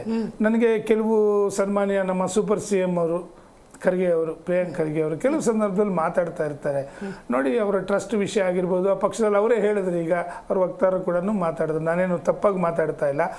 ಎಷ್ಟು ಒಳಕುಗಳಿದೆ ಅವ್ರ ಪಕ್ಷದಲ್ಲಿ ಅಂತಕ್ಕಂಥದ್ದು. ಇವತ್ತು ಯಾವ ಎರಡು ಸಮಾಜಗಳು ಅವ್ರ ಪಕ್ಷವನ್ನು ಮೇಲೆತ್ತಿ ಸ್ವತಂತ್ರ ಬಂದ ನಂತರ ಇವತ್ತು ಅವ್ರನ್ನ ಕಾಪಾಡ್ಕೊಂಡ್ಬಂದು ಆಯಿತು. ಅಷ್ಟೊಂದು ಇದ್ದಿದ್ರೆ ಅವ್ರಿಗೆ ಒಂದು ಮುಖ್ಯಮಂತ್ರಿಯನ್ನು ಕೊಡ್ಬೋದಿತ್ತಲ್ಲ. ಹಾಗಾದರೆ ವಲಸಿಗರಿಗೆ ಯಾಕೆ ಕೊಟ್ಟರು? ನೋಡಿ, ಈ ವಲಸಿಗರು ಮೂಲತಃದವರು ಬಂದಂಥ ಸಂದರ್ಭದಲ್ಲಿ ಇಂಥ ವಿಚಾರಗಳು ಬಂದೇ ಬರುತ್ತೆ. ಮತ್ತೆ ಇನ್ನೊಂದು ವಿಷಯ ಏನು ಅಂತಂದರೆ ಅವರು ಒಂದು ಪಕ್ಷಗಳಲ್ಲಿ ಇರ್ತಕ್ಕಂಥ ಒಂದು ವಿಚಾರಗಳನ್ನು ಕ್ಲಾರಿಫೈ ಮಾಡ್ಕೊಳ್ದೇನೆ ಬೇರೆ ಪಕ್ಷದವ್ರ ಬಗ್ಗೆ ಮಾತಾಡುವಂಥ ಸಂದರ್ಭದಲ್ಲಿ ತುಂಬ ನಾವು ಹಿರಿಯ ಮುಖಂಡರು ಬಿ ಕೆ ಹರಿಪ್ರಸಾದ್ ಎಂತೆಂಥ ಮಾತು ಮಾತಾಡಿದ್ರು ಅವ್ರ ಪಕ್ಷದ ಬಗ್ಗೆನೇ ಅವ್ರ ವರಿಷ್ಠರ ಬಗ್ಗೆನೇ. ಈಗ ಬಿಜೆಪಿಯಲ್ಲೂ ಕೂಡ ಯತ್ನಾಳ್ ಕೆಲವು ಪದಗಳೆಲ್ಲ ಬಳಕೆ ಮಾಡಿದ್ದಾರೆ. ನಮ್ಮ ಪಕ್ಷದಲ್ಲೂ ಕೆಲವು ಮುಖಂಡರುಗಳು ಈ ರೀತಿ ಮಾತಾಡಲಿಲ್ಲ ಅಂತಂದ್ರೂ ಅವರ ಒಂದು ಅಭಿಪ್ರಾಯಗಳನ್ನ ಹೇಳಿದ್ದಾರೆ. ಬಟ್ ನಾನು ಹೇಳ್ತಾ ಇರ್ತಕ್ಕಂಥದ್ದು, ಕೋಟ್ಯಾಂತರ ಜನ ಕಾರ್ಯಕರ್ತರ ಮನಸ್ಸುಗಳಿಗೂ ನೋವು ಮಾಡ್ತಕ್ಕಂಥದ್ದು ಯಾವುದೇ ಕಾರಣಕ್ಕೂ ಅವ್ರಿಗೂ ಒಳ್ಳೇದಾಗೋದಿಲ್ಲ. ಭವಿಷ್ಯದಲ್ಲಿ ಅದೇ ಕಾರ್ಯಕರ್ತರೇ ಸೂಕ್ಷ್ಮವಾಗಿ ಗಮನಿಸ್ತಾ ಇರ್ತಾರೆ. ನಿಮ್ಮನ್ನು ತಗೊಂಡು ತಳಮಟ್ಟದಲ್ಲಿ ಕೂರಿಸುವಂತ ಕಾಲ ದೂರ ಹೋಗೋದಿಲ್ಲ. ಕೂರಿಸಿದ್ರೆ ಜೀವನ ಪರ್ಯಂತ ಎದ್ದೇಳಬಾರ್ದು, ಆ ಮಟ್ಟಕ್ಕೆ ಮಾಡ್ತಾರೆ. ನಾನು ಯಾವ ಕಾರಣಕ್ಕೆ ಈ ಮೈತ್ರಿ ಯಾಕಪ್ಪ ಬೇಕಿತ್ತು ಅಂತ ನಿಮ್ಗೆ ಅನಿಸ್ತಿದ್ಯಾ ಅಂತ ಕೇಳಿದ್ದು ಅಂದರೆ, ಎರಡು ಪಕ್ಷಗಳು ಜೊತೆಲಿರಬೇಕು ಅಂದರೆ ಸಮನ್ವಯತೆ ಬೇಕಾಗತ್ತೆ, ಸಮಾನ ಮನಸ್ಕರು ಬೇಕಾಗತ್ತೆ. ಈಗ BJP ತಗೊಂಡ್ರೆ ನಿಮ್ಗೆ ಅಲ್ಲೇ ಸಮನ್ವಯತೆ, ಆ ಸಮಾನ ಮನಸ್ಕರ ಒಂದು ವೇದಿಕೆ ಕಾಣ್ತಾ ಇಲ್ಲ ಅಂದರೆ ಅವ್ರ ಜೊತೆ ನೀವು ಕೈ ಜೋಡಿಸಿದಾಗ ಹೆಂಗದನ್ನು ನೀವು ಮೇಂಟೈನ್ ಮಾಡ್ತೀರಿ? ಹೆಂಗೆ ಅಭಿಪ್ರಾಯಗಳು ವಿನಿಮಯ? ನಾನು ಅನೇಕ ಸಂದರ್ಭಗಳಲ್ಲಿ ನಿಮಗೊಂದು ಮಾತು ಹೇಳಿದ್ದೀನಿ. ಈ ರಾಜ್ಯದಲ್ಲಿ ಯಾರಿಗೂ ಕೂಡ ಹಿಂದೆ ನಾವು ಮೈತ್ರಿ ಸರ್ಕಾರವನ್ನು ಮಾಡ್ಕೊಂಡಂಥ ಸಂದರ್ಭದಲ್ಲಿ ಯಾರಿಗೂ ಕೂಡ ಬಹುಮತ ಸಿಕ್ಕಿರಲಿಲ್ಲ. ಆವತ್ತು ಯಾವುದೇ ಕಾರಣಕ್ಕೂ ನಾವು ಮರುಚುನಾವಣೆಗೆ ಹೋಗ್ಬಿಟ್ಟು ಮತ್ತೆ ಜನಗಳ ದುಡ್ಡನ್ನು ಪೋಲ್ ಮಾಡೋ ಸಾಧ್ಯತೆನೇ ಇಲ್ಲ. ನಮ್ಗೆ ಇದ್ದಿದ್ದು ಏಕೈಕ ದಾರಿ ಇದ್ದಿದ್ದು ಯಾವುದು? ಸಮ್ಮಿಶ್ರ. ಅಂತ ಸಮ್ಮಿಶ್ರ ಮಾಡುವಂಥ ಸಂದರ್ಭದಲ್ಲಿ ನಾವು ಸಮಾನ ಮನಸ್ಕರ ಜೊತೆ ಹೋದ್ವಿ. ಅವತ್ತೇನಾಯ್ತು? ನಮ್ಮನ್ನೇ ಮುಳುಗಿಸೋದಕ್ಕೆ ಪ್ರಯತ್ನ ಪಟ್ಟರು, ಹೊರಗೆ ಬಂದ್ವಿ. ಈ ಅವ್ರ ತತ್ವ ಸಿದ್ಧಾಂತಗಳು ಬೇರೆ ಆಗಿದ್ರು ಕೂಡ ಯಾವುದೇ ಪಕ್ಷದ ಜೊತೆ ನಾವು ಕೆಲಸ ಮಾಡಿದ್ರು ನಮ್ಮ ಗುರಿ ಇದ್ದಿದ್ದು ರಾಜ್ಯದ ಜನತೆಯ ಹಿತವನ್ನು ಕಾಪಾಡಬೇಕು ಅಂತಕ್ಕಂಥದ್ದು. ಜಾತ್ಯತೀತ ಜನತಾದಳ ಶ್ರೀಮಾನ್ ದೇವೇಗೌಡರು ಪ್ರಧಾನಿಗಳಾದಾಗ್ಲೂ ಕುಮಾರಣ್ಣ ಅವರು ಈ ರಾಜ್ಯದಲ್ಲಿ ಮುಖ್ಯಮಂತ್ರಿಗಳಾಗಂಥ ಸಂದರ್ಭದಲ್ಲಿ ನಾವು ಯಾವುದೇ ಪಕ್ಷದ ಜೊತೆ ಇದ್ರೂ ಕೂಡ ಒಳ್ಳೆ ಕೆಲಸಗಳನ್ನ ಮಾಡಿದ್ದೀವಿ. ಹೊತ್ತಾಗಲಿ ಎಲ್ಲೂ ಕೂಡ ನಾವು ಡ್ಯಾಮೇಜ್ ಮಾಡ್ತಕ್ಕಂಥ ಜನಗಳಿಗೆ ಬಡಬಗ್ಗರಿಗಾಗಿರ್ಬೋದು, ನೊಂದಿರ್ತಕ್ಕಂಥವ್ರಿಗೆ ನಾವೆಲ್ಲೂ ಕೂಡ ಕೆಟ್ಟ ರೀತಿಯಲ್ಲಿ ನಡ್ಕೊಂಡಿಲ್ಲ ಅಂತಕ್ಕಂಥದ್ದು ಸ್ಪಷ್ಟ. ರೈಟ್. ಪುರಾಣಿಕ್ ಸರ್, ನೀವು ಹೇಳಬೇಕು. ನನಗೆ ಈ ಕ್ಷಣಕ್ಕೂ ಕೂಡ ಆಶ್ಚರ್ಯ ಅಂತ ಅನ್ನಿಸ್ತಿರೋದು ಸಹಜ ಸರ್. ಕೈಯಲ್ಲಿರೋ 5 ಬೆರಳುಗಳೇ ಒಂದೇ ಸಮ ಇರೋದಿಲ್ಲ ಅನ್ನೋದಾದರೆ ಅಸಮಾಧಾನ BJPಲೂ ಇರುತ್ತೆ, ಕಾಂಗ್ರೆಸ್ಸಲ್ಲೂ ಇರುತ್ತೆ, JDSಲ್ಲೂ ಇರುತ್ತೆ. ಬಹಿರಂಗವಾಗೂ ಹೇಳ್ಕೊಂಬಿಡೋಣ ಅಂತ ಅನಿಸುತ್ತೆ. ಆದರೆ ಹೈಕಮಾಂಡ್ ಅಂತ ಒಂದಿರುತ್ತಲ್ಲ, ಎಲ್ಲೋ ವ್ಯತ್ಯಾಸ ಆಗ್ತಾ ಇದೆ, ಹಾದಿ ತಪ್ತಾ ಇದೆ, ಇದನ್ನು ಕಂಟ್ರೋಲಿಗೆ ತಂದಿಲ್ಲ ಅಂದರೆ ಪಕ್ಷಕ್ಕೆ ಡ್ಯಾಮೇಜ್ ಅನ್ನುವಂತಹ ಇನ್ಫಾರ್ಮೇಷನ್ ಇದ್ದರೂ ಕೂಡ ಸುದೀರ್ಘವಾಗಿ, ಅಂದರೆ ಯತ್ನಾಳ್ ಅಂದರೆ ಅಸಮಾಧಾನವನ್ನು ಹೊರ ಹಾಕ್ತಿರೋದು ನೆನ್ನೆ ಮೊನ್ನೆ ಅಲ್ಲ, 2019ರಿಂದ ಹಾಕ್ತಿದ್ದಾರೆ ಅನ್ನೋದಾದರೆ, ಇನ್ನೂ ಕೂಡ ಸರಿಯಾಗಿ ಕ್ಲಾಸ್ ತಗೊಳ್ತಿಲ್ಲ, ಒಂದು ಕ್ರಮ ತಗೊಳ್ತಿಲ್ಲ ಅನ್ನೋದಾದರೆ ಹೈಕಮಾಂಡ್ ಏನು ಮಾಡ್ತಾ ಇದೆ? ಹೈಕಮಾಂಡ್ ಇದ್ರ ಬಗ್ಗೆ ಗಮನ ಹರಿಸಲ್ವಾ? ರಾಜ್ಯ BJP ನಾಯಕರನ್ನ ಹೈಕಮಾಂಡ್ ಕೈ ಬಿಟ್ಬಿಟ್ಟಿದೆ. ನಿವೇಶನ ನೀವು ಹೇಳಿದ ಹಾಗೆ ಈ ಪಕ್ಷಗಳಲ್ಲಿ ಇರ್ತಕ್ಕಂಥ ಭಿನ್ನಮತ ಅಥವಾ ಭಿನ್ನಮತೀಯ ನಾಯಕರು ಅಥವಾ ಕೆಲವು ಬಹುಮತವನ್ನ ಪಡೆದ ನಾಯಕರಾಗಿರ್ತಕ್ಕಂಥ ವಿರುದ್ಧ ಒಂದು ರೀತಿಯ ಸ್ಪರ್ಧೆಯಲ್ಲಿ ಕಡಿಮೆ ಒಂದು ಶಾಸಕರ ಬಲ ಅಥವಾ ಯಾವುದೇ ರೀತಿಯ ಒಂದು ಸಪೋರ್ಟ್ ಕಡಿಮೆ ಇರುವಾಗ ಅಂತವರು ಸ್ವಲ್ಪ ಅಸಮಾಧಾನದಿಂದ ಸ್ಫೋಟಗೊಳ್ತಾರೆ. ಮತ್ತೆ ಒಳೊಳಗೆ ಆ ಜಗಳ ಇರುತ್ತೆ. ಮತ್ತೆ ಚುನಾವಣೆ ಬಂದಾಗ ಅವರು ಆದಷ್ಟು ಅದನ್ನ ಒಂದು ರೀತಿಯಲ್ಲಿ ಸೇಡ್ ತೀರ್ಸ್ಕೊಳ್ಳೋ ರೀತಿಯಲ್ಲಿ ಪ್ರಯತ್ನ ಪಡ್ತಾರೆ. ಇವೆಲ್ಲವೂ ಸಹಜ. ಯಾಕಂದ್ರೆ ರಾಜಕೀಯ ಪಕ್ಷ ಅಂದ್ರೆ ಈ ರೀತಿಯ ಒಳಭೇದಗಳಿರ್ತವೆ. ಅದಕ್ಕೇನೆ it's a coalition of interest ಅಥವಾ ಒಂದು ರೀತಿಯಲ್ಲಿ ಹಿತಾಸಕ್ತಿಗಳ ಒಂದು ಒಕ್ಕೂಟ ಅಥವಾ ಒಕ್ಕೂಟ ಅಂತಕ್ಕಂಥದ್ದೇ ರಾಜಕೀಯ ಪಕ್ಷ. ಏನು ರಾಜಕೀಯ ಪಕ್ಷ ಉದ್ದೇಶ ಏನು? ಅಧಿಕಾರ ಅನ್ನೋದ್ರಿಂದ ರಾಜಕೀಯ ಪಕ್ಷಕ್ಕೆ ವಿರೋಧ ಪಕ್ಷದ ಸ್ಥಾನ ಇರುತ್ತೆ. ಸೊ ಇವೆರಡನ್ನೂ ನಿಭಾಯಿಸ್ಕೊಂಡು ಹೋಗೋದೇ ಪ್ರಜಾಪ್ರಭುತ್ವದ ಒಂದು ಆರೋಗ್ಯಕರವಾದ ಒಂದು ಬೆಳವಣಿಗೆ. ಆ ಬೆಳವಣಿಗೆಯಲ್ಲಿ ನೀವು ಕೇಳಿದ ಪ್ರಶ್ನೆ ಏನು? ಈ ಯತ್ನಾಳು ಸುಮಾರು 3-4 ವರ್ಷದಿಂದ ಈ ರೀತಿ ಅಪಸ್ವರ ಮತ್ತೆ ಅಸಂಬದ್ಧವಾದ ಕೆಲವೊಮ್ಮೆ ಅವರಿಗೆ ಬುದ್ಧಿ ಅವ್ರ ಕೈಯಲ್ಲಿ ಇದೆಯೋ ಇಲ್ಲೋ ಎನ್ನುವ ರೀತಿಯಲ್ಲಿ ಅವ್ರು ಮಾತಾಡೋದು. ಫಾರ್ ಎಕ್ಸಾಂಪಲ್, ಬಸವಣ್ಣ ರೀತಿ ನೀವು ಹೋಗಿ ಒಳಗೆ ಬಿದ್ದು ಸಾಯಿರಿ ಅಂತ ಈ ರೀತಿಯ ಒಂದು ರೀತಿಯ ಜನರ ಭಾವನೆಗಳಿಗೆ ವಿರುದ್ಧವಾಗಿ ಸ್ಪಂದಿಸ್ತಕ್ಕಂಥ ಅಥವಾ ವಿರುದ್ಧವಾಗಿ ಮಾತಾಡ್ತಕ್ಕಂಥ ವ್ಯಕ್ತಿಯನ್ನ ನೀವು ನಿಯಂತ್ರಣ ಮಾಡ್ಲಿಲ್ಲ ಅಂದ್ರೆ ಹೈಕಮಾಂಡ್ ನ ಸೋಲು ಅಂತಕ್ಕಂಥದ್ದು ಸಾಬೀತಾಗುತ್ತೆ. BJP ಪಕ್ಷದವರು ಎಷ್ಟೇ ಹೇಳಿದ್ರು ಸಹ ಹೈಕಮಾಂಡ್ ನಲ್ಲಿ ಒಂದು ಗುಂಪು ಈ ಒಂದು ಯತ್ನಾಳ್ರವರಿಗೆ ಕಳೆದ 3-4 ವರ್ಷದಿಂದ ಕೊಟ್ಟಿರ್ತಕ್ಕಂಥ ಏನು ಸಪೋರ್ಟ್ ಇದೆಯಲ್ಲ, ಒಳಗಡೆ ಬೆಂಬಲ ಅಥವಾ ಒಂದು ಕೌಂಟರ್ ಚೆಕ್ ಮೇಟ್ ಯಾರಿಗೆ? ಯಡಿಯೂರಪ್ಪ ಮತ್ತು ವಿಜಯೇಂದ್ರ ಮತ್ತೆ ಈ ರೀತಿ ಅವ್ರ ಪರ ಇರ್ತಕ್ಕಂಥ ಶಾಸಕರಿಗೆ ನೀವು ಒಂದು ರೀತಿಯಲ್ಲಿ ಚೆಕ್ ಮಾಡಿ ಅಂತಕ್ಕಂಥ ಯಾವ ಉದ್ದೇಶದಿಂದ ಅಂತಕ್ಕಂಥದ್ದು ಗೊತ್ತಿಲ್ಲ, ಇದು ಯಾರಿಗೂ ಗೊತ್ತಿಲ್ಲ. ಆದ್ರೆ ಇದರ ಅರ್ಥ ಏನಂದ್ರೆ ಹೈಕಮಾಂಡ್ ಬಿಗಿಯಾದ ಶಿಸ್ತಿನ ಪಕ್ಷ ಇರ್ತಕ್ಕಂಥದ್ದು BJP ಪಕ್ಷ. ಆ BJP ಪಕ್ಷದಲ್ಲೇ ಇದಿಲ್ಲ ಅಂದ್ರೆ ಬಹುಶಃ ಒಂದು ರೀತಿಯಲ್ಲಿ ಆಶ್ಚರ್ಯ ಆಗುತ್ತೆ. ನೀವು ಹೇಳಿದ ಅನುಮಾನ ನನಗೂ ಇದೆ. ಅದನ್ನ ನಾನು ಅಲ್ಲಿ ಹೆಸರು ಹೇಳೋದಿಲ್ಲ. ಕೆಲವು ವ್ಯಕ್ತಿಗಳು ಇವ್ರ ಪರವಾಗಿದ್ದಾರೆ. ಈಗ ಹೈಕಮಾಂಡ್ ಒಂದ್ ರೀತಿಯಲ್ಲಿ ಇವ್ರನ್ನ ಒಂದ್ ರೀತಿಯಲ್ಲಿ ಅಬ್ಸರ್ವ್ ಮಾಡ್ತಾ ಇದೆ ಅಂತ ಕಾಣುತ್ತೆ. 2ನೇ ತಾರೀಕು 3ನೇ ತಾರೀಕು ತರುಣ್ ಚುಗ್ ರಾಷ್ಟ್ರೀಯ ಕಾರ್ಯದರ್ಶಿ ಬರ್ತಾ ಇದ್ದಾರೆ. ಅವ್ರು ಏನ್ ಮಾಡ್ತಾರೆ ಅಂತಕ್ಕಂಥದ್ದು ನೋಡ್ಬೇಕು. ಒಂದು. ಎರಡನೇದು, ಯತ್ನಾಳ್ರವರಿಗೆ ವೈಯಕ್ತಿಕವಾದ ಒಂದು ಟೀಕೆಯನ್ನ ಮಾಡುವುದನ್ನು ಬಿಟ್ಟು ವಕ್ಫ್ ವಿಚಾರನೆ ತೆಗೆದುಕೊಳ್ಳಿ. ಪಕ್ಷದಲ್ಲಿ ಎಲ್ಲರೂ ಒಗ್ಗಟ್ಟಾಗಿ ಬರ್ಬೇಕು. ಪಕ್ಷ ಅಂದ್ರೆ ಡಿಸಿಪ್ಲಿನ್ ಅವರೇ ಬಹಳ ಚೆನ್ನಾಗಿದ್ದಾರೆ. JDS ನವರು ಬಹಳ ಅತ್ಯುತ್ತಮವಾದ ರೀತಿ ನಡೆದ್ರು. ಆಮೇಲೆ ಬೇರೆ ಪಕ್ಷದವರು ಸಹ ಅವರಲ್ಲಿ ಇರ್ತಕ್ಕಂಥ ಭಿನ್ನ ಭೇದಗಳನ್ನ ಇನ್ನೊಬ್ಬರಿಗೆ ಹೋಲಿಸಿ ಅವ್ರು ಹೇಳಿದ್ರು, ನೀವು ನಮ್ಮಲ್ಲಿ ಜಾಸ್ತಿ ಇಲ್ಲ, ನಿಮ್ಮಲ್ಲಿ ಜಾಸ್ತಿ ಇದೆ, ನಿಮ್ಮಲ್ಲಿ ಕಡಿಮೆ ಇದೆ, ನಮ್ಮಲ್ಲಿ ಜಾಸ್ತಿ ಇದೆ, ಈ ರೀತಿಯ ಒಂದು ಹೋರಾಟ ಇರ್ಬೋದು. ಆದ್ರೆ ಪಕ್ಷಕ್ಕೆ ಬೇಕಾದಂತ ಒಂದು ಶಿಸ್ತು ಅಂತಕ್ಕಂಥದ್ದು ಅದರಲ್ಲಿಯೂ ವಿರೋಧ ಪಕ್ಷಕ್ಕೆ ಅನಿವಾರ್ಯ. ಕಾರಣ ಏನು, ಅವರು ಚುನಾವಣೆಯಲ್ಲಿ ಸೋತಿದ್ರಿಂದ ಅವರ ಕಾರ್ಯಕರ್ತರಲ್ಲಿ ಒಂದು ರೀತಿಯಲ್ಲಿ ಅಸಮಾಧಾನ ಉಂಟಾಗಿದೆ. ಅವ್ರಿಗೆ ಮನಸ್ಸಿಗೆ ನೋವಾಗಿದೆ. ಆ ಕಾರ್ಯಕರ್ತರನ್ನ ಒಗ್ಗಟ್ಟಾಗಿ ತೆಗೆದುಕೊಂಡು ಹೋಗ್ತಕ್ಕಂಥ ಪ್ರಯತ್ನದಲ್ಲಿ ಬಿಜೆಪಿ ಪಕ್ಷ ಅದು ಈ 3 ಉಪಚುನಾವಣೆಗಳ ನಂತರ ವಿಫಲವಾಗಿದೆ ಅಂತಕ್ಕಂಥದ್ದು ಕಾಣಪಟ್ಟು ಇದು ತಾತ್ಕಾಲಿಕ. ಈ ಟ್ರೆಂಡ್ಸ್ ಟೆಂಪರರಿ. ಆದ್ರಿಂದ ಈ ಒಂದು ಬರುವ ಕಾಲದಲ್ಲಿ ಕರ್ನಾಟಕದ ಜನ ಏನ್ ಅಪೇಕ್ಷೆ ಪಡ್ತಾರೆ ಅಂದ್ರೆ, ಈ JDS ಮತ್ತು ಬಿಜೆಪಿ ಮೈತ್ರಿ ಇದೆಯಲ್ಲ, ಅದು ಪ್ರಬಲ ವಿರೋಧ ಪಕ್ಷವಾಗಿ ಶಾಸನಸಭೆಯಲ್ಲಿ ಮತ್ತು ಹೊರಗಡೆ ಜನರ ಒಂದು ಭಾವನೆಯನ್ನ ಅವತ್ತಿಗೆ ಆಗಿರ್ತಕ್ಕಂಥ ಅನ್ಯಾಯ ಅಥವಾ ಆಗಿದ್ದ ತೊಂದರೆ, ಆಡಳಿತದ ದೋಷಗಳು, ಭ್ರಷ್ಟಾಚಾರ ಮತ್ತು ರಾಜ್ಯದ ಸಂಪತ್ತಿನ ಅಭಿವೃದ್ಧಿ, ಉದ್ಯೋಗ, ಈ ರೀತಿಯ ಅಂಶಗಳನ್ನು ಕುರಿತು ಇವರು ಹೆಚ್ಚು ಮಾತಾಡಬೇಕೆ ಹೊರತು ಈ ರೀತಿ ವೈಯಕ್ತಿಕವಾದ ಟೀಕೆಯನ್ನು ಮಾಡ್ಕೊಂಡು ಹೋಗೋದು ಯತ್ನಾಳರಿಗೆ ಶೋಭೆ ತರುವುದಿಲ್ಲ. ಕಾರಣ ಅವರು ಒಬ್ಬ ಸೀನಿಯರ್ ಲೀಡರ್. ಆ ಸೀನಿಯರ್ ಲೀಡರ್ ಇವತ್ತು ತಮ್ಮದೇ ಕಮ್ಯುನಿಟಿ, ಅವ್ರೊಂದು ಮಾತು ಹೇಳಿದ್ರು ಸೂಕ್ಷ್ಮವಾಗಿ, ಅವ್ರು ಯಾವ ಕಮ್ಯುನಿಟಿಯನ್ನ ಪ್ರತಿನಿಧಿಸ್ತಾರೋ ಆ ಕಮ್ಯುನಿಟಿಯಲ್ಲಿ ಅವ್ರನ್ನ ನಿಮ್ ಸಾಹಸ ಬೇಡ ಅಂತ ಪಂಚಮಸಾಲಿ ಓಡಾಡ್ತವ್ರು ಹೇಳ್ತಾರೆ, ನಮಗೆ ಬಸವ ಯತ್ನಾಳ್ ಬೇಕಿಲ್ಲ. ಅಲ್ಲೂ ಅವ್ರು ಹೊರಗೆ ತಂದಿದ್ದಾರೆ. ಅಲ್ಲೂ ಮುರುಗೇಶ್ ನಿರಾಣಿ ಮತ್ತು ಕಾಶ್ಯಪ್ಪನವರ ವಿರುದ್ಧ ಇದೆ. ಅಂದ್ರೇನಾಯ್ತು, ಇವರ ವೈಯಕ್ತಿಕವಾದ ಏನು ಮನಸ್ಸಿನಲ್ಲಿರ್ತಕ್ಕಂಥ ಒಂದು ನೋವಿದೆ ಅಥವಾ ಒಂದು ದ್ವೇಷ ಇದೆ, ಆ ದ್ವೇಷವನ್ನ ಬಿಜೆಪಿ ಪಕ್ಷದ ಕಾರ್ಯಕ್ರಮಗಳಿಗೆ, ಅಲ್ಲಿರ್ತಕ್ಕಂಥ ನಾಯಕರಿಗೆ ಅಥವಾ ಮೈತ್ರಿಕೂಟದ ಒಂದು ಒಗ್ಗಟ್ಟಿನ ಏನ್ ಅಜೆಂಡಾ ಇದೆ ಅದಕ್ಕೆ ಅವರು ವಿರೋಧವಾಗಿ ನಡ್ಕೊಳ್ತಕ್ಕಂಥದ್ದು ಶೋಭೆ ತರುವುದಿಲ್ಲ. ಇದು ಇಷ್ಟು ಬೇಗ ಹೈಕಮಾಂಡ್ ಅಲ್ಲಿರ್ತಕ್ಕಂಥ ಸೆಂಟ್ರಲ್ ಇರ್ತಕ್ಕಂಥ ಇವ್ರ ಗುಂಪನ್ನ ಅವರು ನಿಜ ಒಂದು ರೀತಿಯಲ್ಲಿ ನಿಯಂತ್ರಣಗೊಳಿಸ್ಬೇಕು ಮತ್ತು ಅವ್ರನ್ನ ಹೇಳ್ಬೇಕು, ಈ ರೀತಿ ನೀವು ಕರ್ನಾಟಕದಲ್ಲಿ ಬಿಜೆಪಿ ಪಕ್ಷಕ್ಕೆ ಆಗಿರ್ತಕ್ಕಂಥ ಮುಖಭಂಗವನ್ನ ಸರಿಪಡಿಸುವವರೆಗೂ ನೀವು ಯಾವುದೇ ರೀತಿಯಲ್ಲಿ ಈ ರೀತಿ ಒಡಕು ತರಬಾರದು ಅಂತಕ್ಕಂಥದ್ದು. ಅಂದ್ರೆ ಏನಾಯ್ತು, 4 ವರ್ಷದಿಂದ ಸತತವಾಗಿ ಯತ್ನಾಳ್ ಈ ರೀತಿ ಲಂಗು ಲಗಾಮ್ ಇಲ್ಲದೆ ಒಂದು ರೀತಿಯ ತನ್ನದೇ ಆದ ತಾನೇ ಸ್ವತಂತ್ರವಾದ ವಿರೋಧ ಪಕ್ಷ ಎನ್ನುವ ರೀತಿಯಲ್ಲಿ ನಡೆದುಕೊಂಡಿರ್ತಕ್ಕಂಥದ್ದು ಪ್ರಜಾಪ್ರಭುತ್ವದಲ್ಲಿ, ಅದರಲ್ಲಿಯೂ ವಿರೋಧ ಪಕ್ಷದ ಒಂದು ಕರ್ತವ್ಯ ಅಥವಾ ಒಂದು ಸ್ಥಾನ, ಅದರ ಒಂದು ಪ್ರಮುಖ ಪ್ರಭಾವ ಇವಕ್ಕೆ ಧಕ್ಕೆ ತರ್ತಕ್ಕಂಥದ್ದು ಅಂತಕ್ಕಂಥ ಒಂದು ವೈಚಾರಿಕವಾದ ಮತ್ತು ಸೈದ್ಧಾಂತಿಕವಾದ ರೀತಿಯಲ್ಲಿ ಅವ್ರನ್ನ ನಿಯಂತ್ರಿಸಬೇಕು. ಅವ್ರಿಗೆ ಶೋಕಾಸ ನೋಟಿಸ್ ಕೊಟ್ಟಿದ್ರು, ಈಶ್ವರಪ್ಪನವ್ರಿಗೆ ಕೊಟ್ಟಿದ್ರು. ಈಶ್ವರಪ್ಪನವರು ಅದನ್ನ ಮೀರಿ ನಡ್ಕೊಂಡ್ರು, ಅವ್ರನ್ನ ಕಿತ್ತಾಕಿದ್ರು. ಈಗೇನಾಯ್ತು, ಈಶ್ವರಪ್ಪನವರು ಅದಕ್ಕೆ ಈ ಪ್ರಶ್ನೆ ಬರುತ್ತೆ, ಯತ್ನಾಳ್ ವಿರುದ್ಧ ಕ್ರಮ ಅಷ್ಟು ಸುಲಭನಾ ಅಂತ. ಈ ಪ್ರಶ್ನೆಗೆ ಉತ್ತರ ತಗೊಳ್ತೀನಿ ಸರ್. ಅದ್ರ ಬಗ್ಗೆ ರೈಟ್ ಸರ್ ಮಾತಾಡ್ತೀನಿ. ಅದ್ರ ಬಗ್ಗೆ ಡೀಟೇಲ್ಸ್ ನಿಮ್ಮ ಹತ್ರ ಮಾಹಿತಿ ತಗೊಳ್ತೀನಿ. ನೋಡಿ, ಇಲ್ಲಿ ಹಲವಾರು ಪ್ರಶ್ನೆಗಳಿದ್ದಾವೆ. ಒಂದು, ವಕ್ಫ್ ಅಂದ ಸಂದರ್ಭದಲ್ಲಿ ನೋಟಿಸ್ ಬಂದಿದೆ, ರೈತರ ಪರವಾಗಿ ಹೋರಾಟ ಮಾಡ್ತಿದ್ದಾರೆ, ಯತ್ನಾಳ್ ಮತ್ತು ಟೀಮ್ ರೈತರನ್ನ ಭೇಟಿಯಾಗುವುದೇನೋ, ಮನವಿ ಪತ್ರಗಳನ್ನು ತಗೊಳ್ಳೋದೇನು, ವರದಿ ಸಿದ್ಧಪಡಿಸೋದೇನೋ, ಅದನ್ನು ಹೈಕಮಾಂಡ್ ಕೊಡೋದೇನೋ, ಇಂಥ ಒಂದು ಪ್ರಕ್ರಿಯೆ ಇದೆಲ್ಲೂ ರೈಟೇ. ಆದರೆ ಈ ವಕ್ಫ್ ಅನ್ನುವಂಥ ಹೋರಾಟದ ಹೆಸರಲ್ಲಿ ಯತ್ನಾಳ್ ಅವ್ರು ನಿರಂತರವಾಗಿ ಯಾರನ್ನು ಬೈತಿದ್ದಾರೆ? ಅದೇ ವಿಜಯೇಂದ್ರ ಬಣವನ್ನ.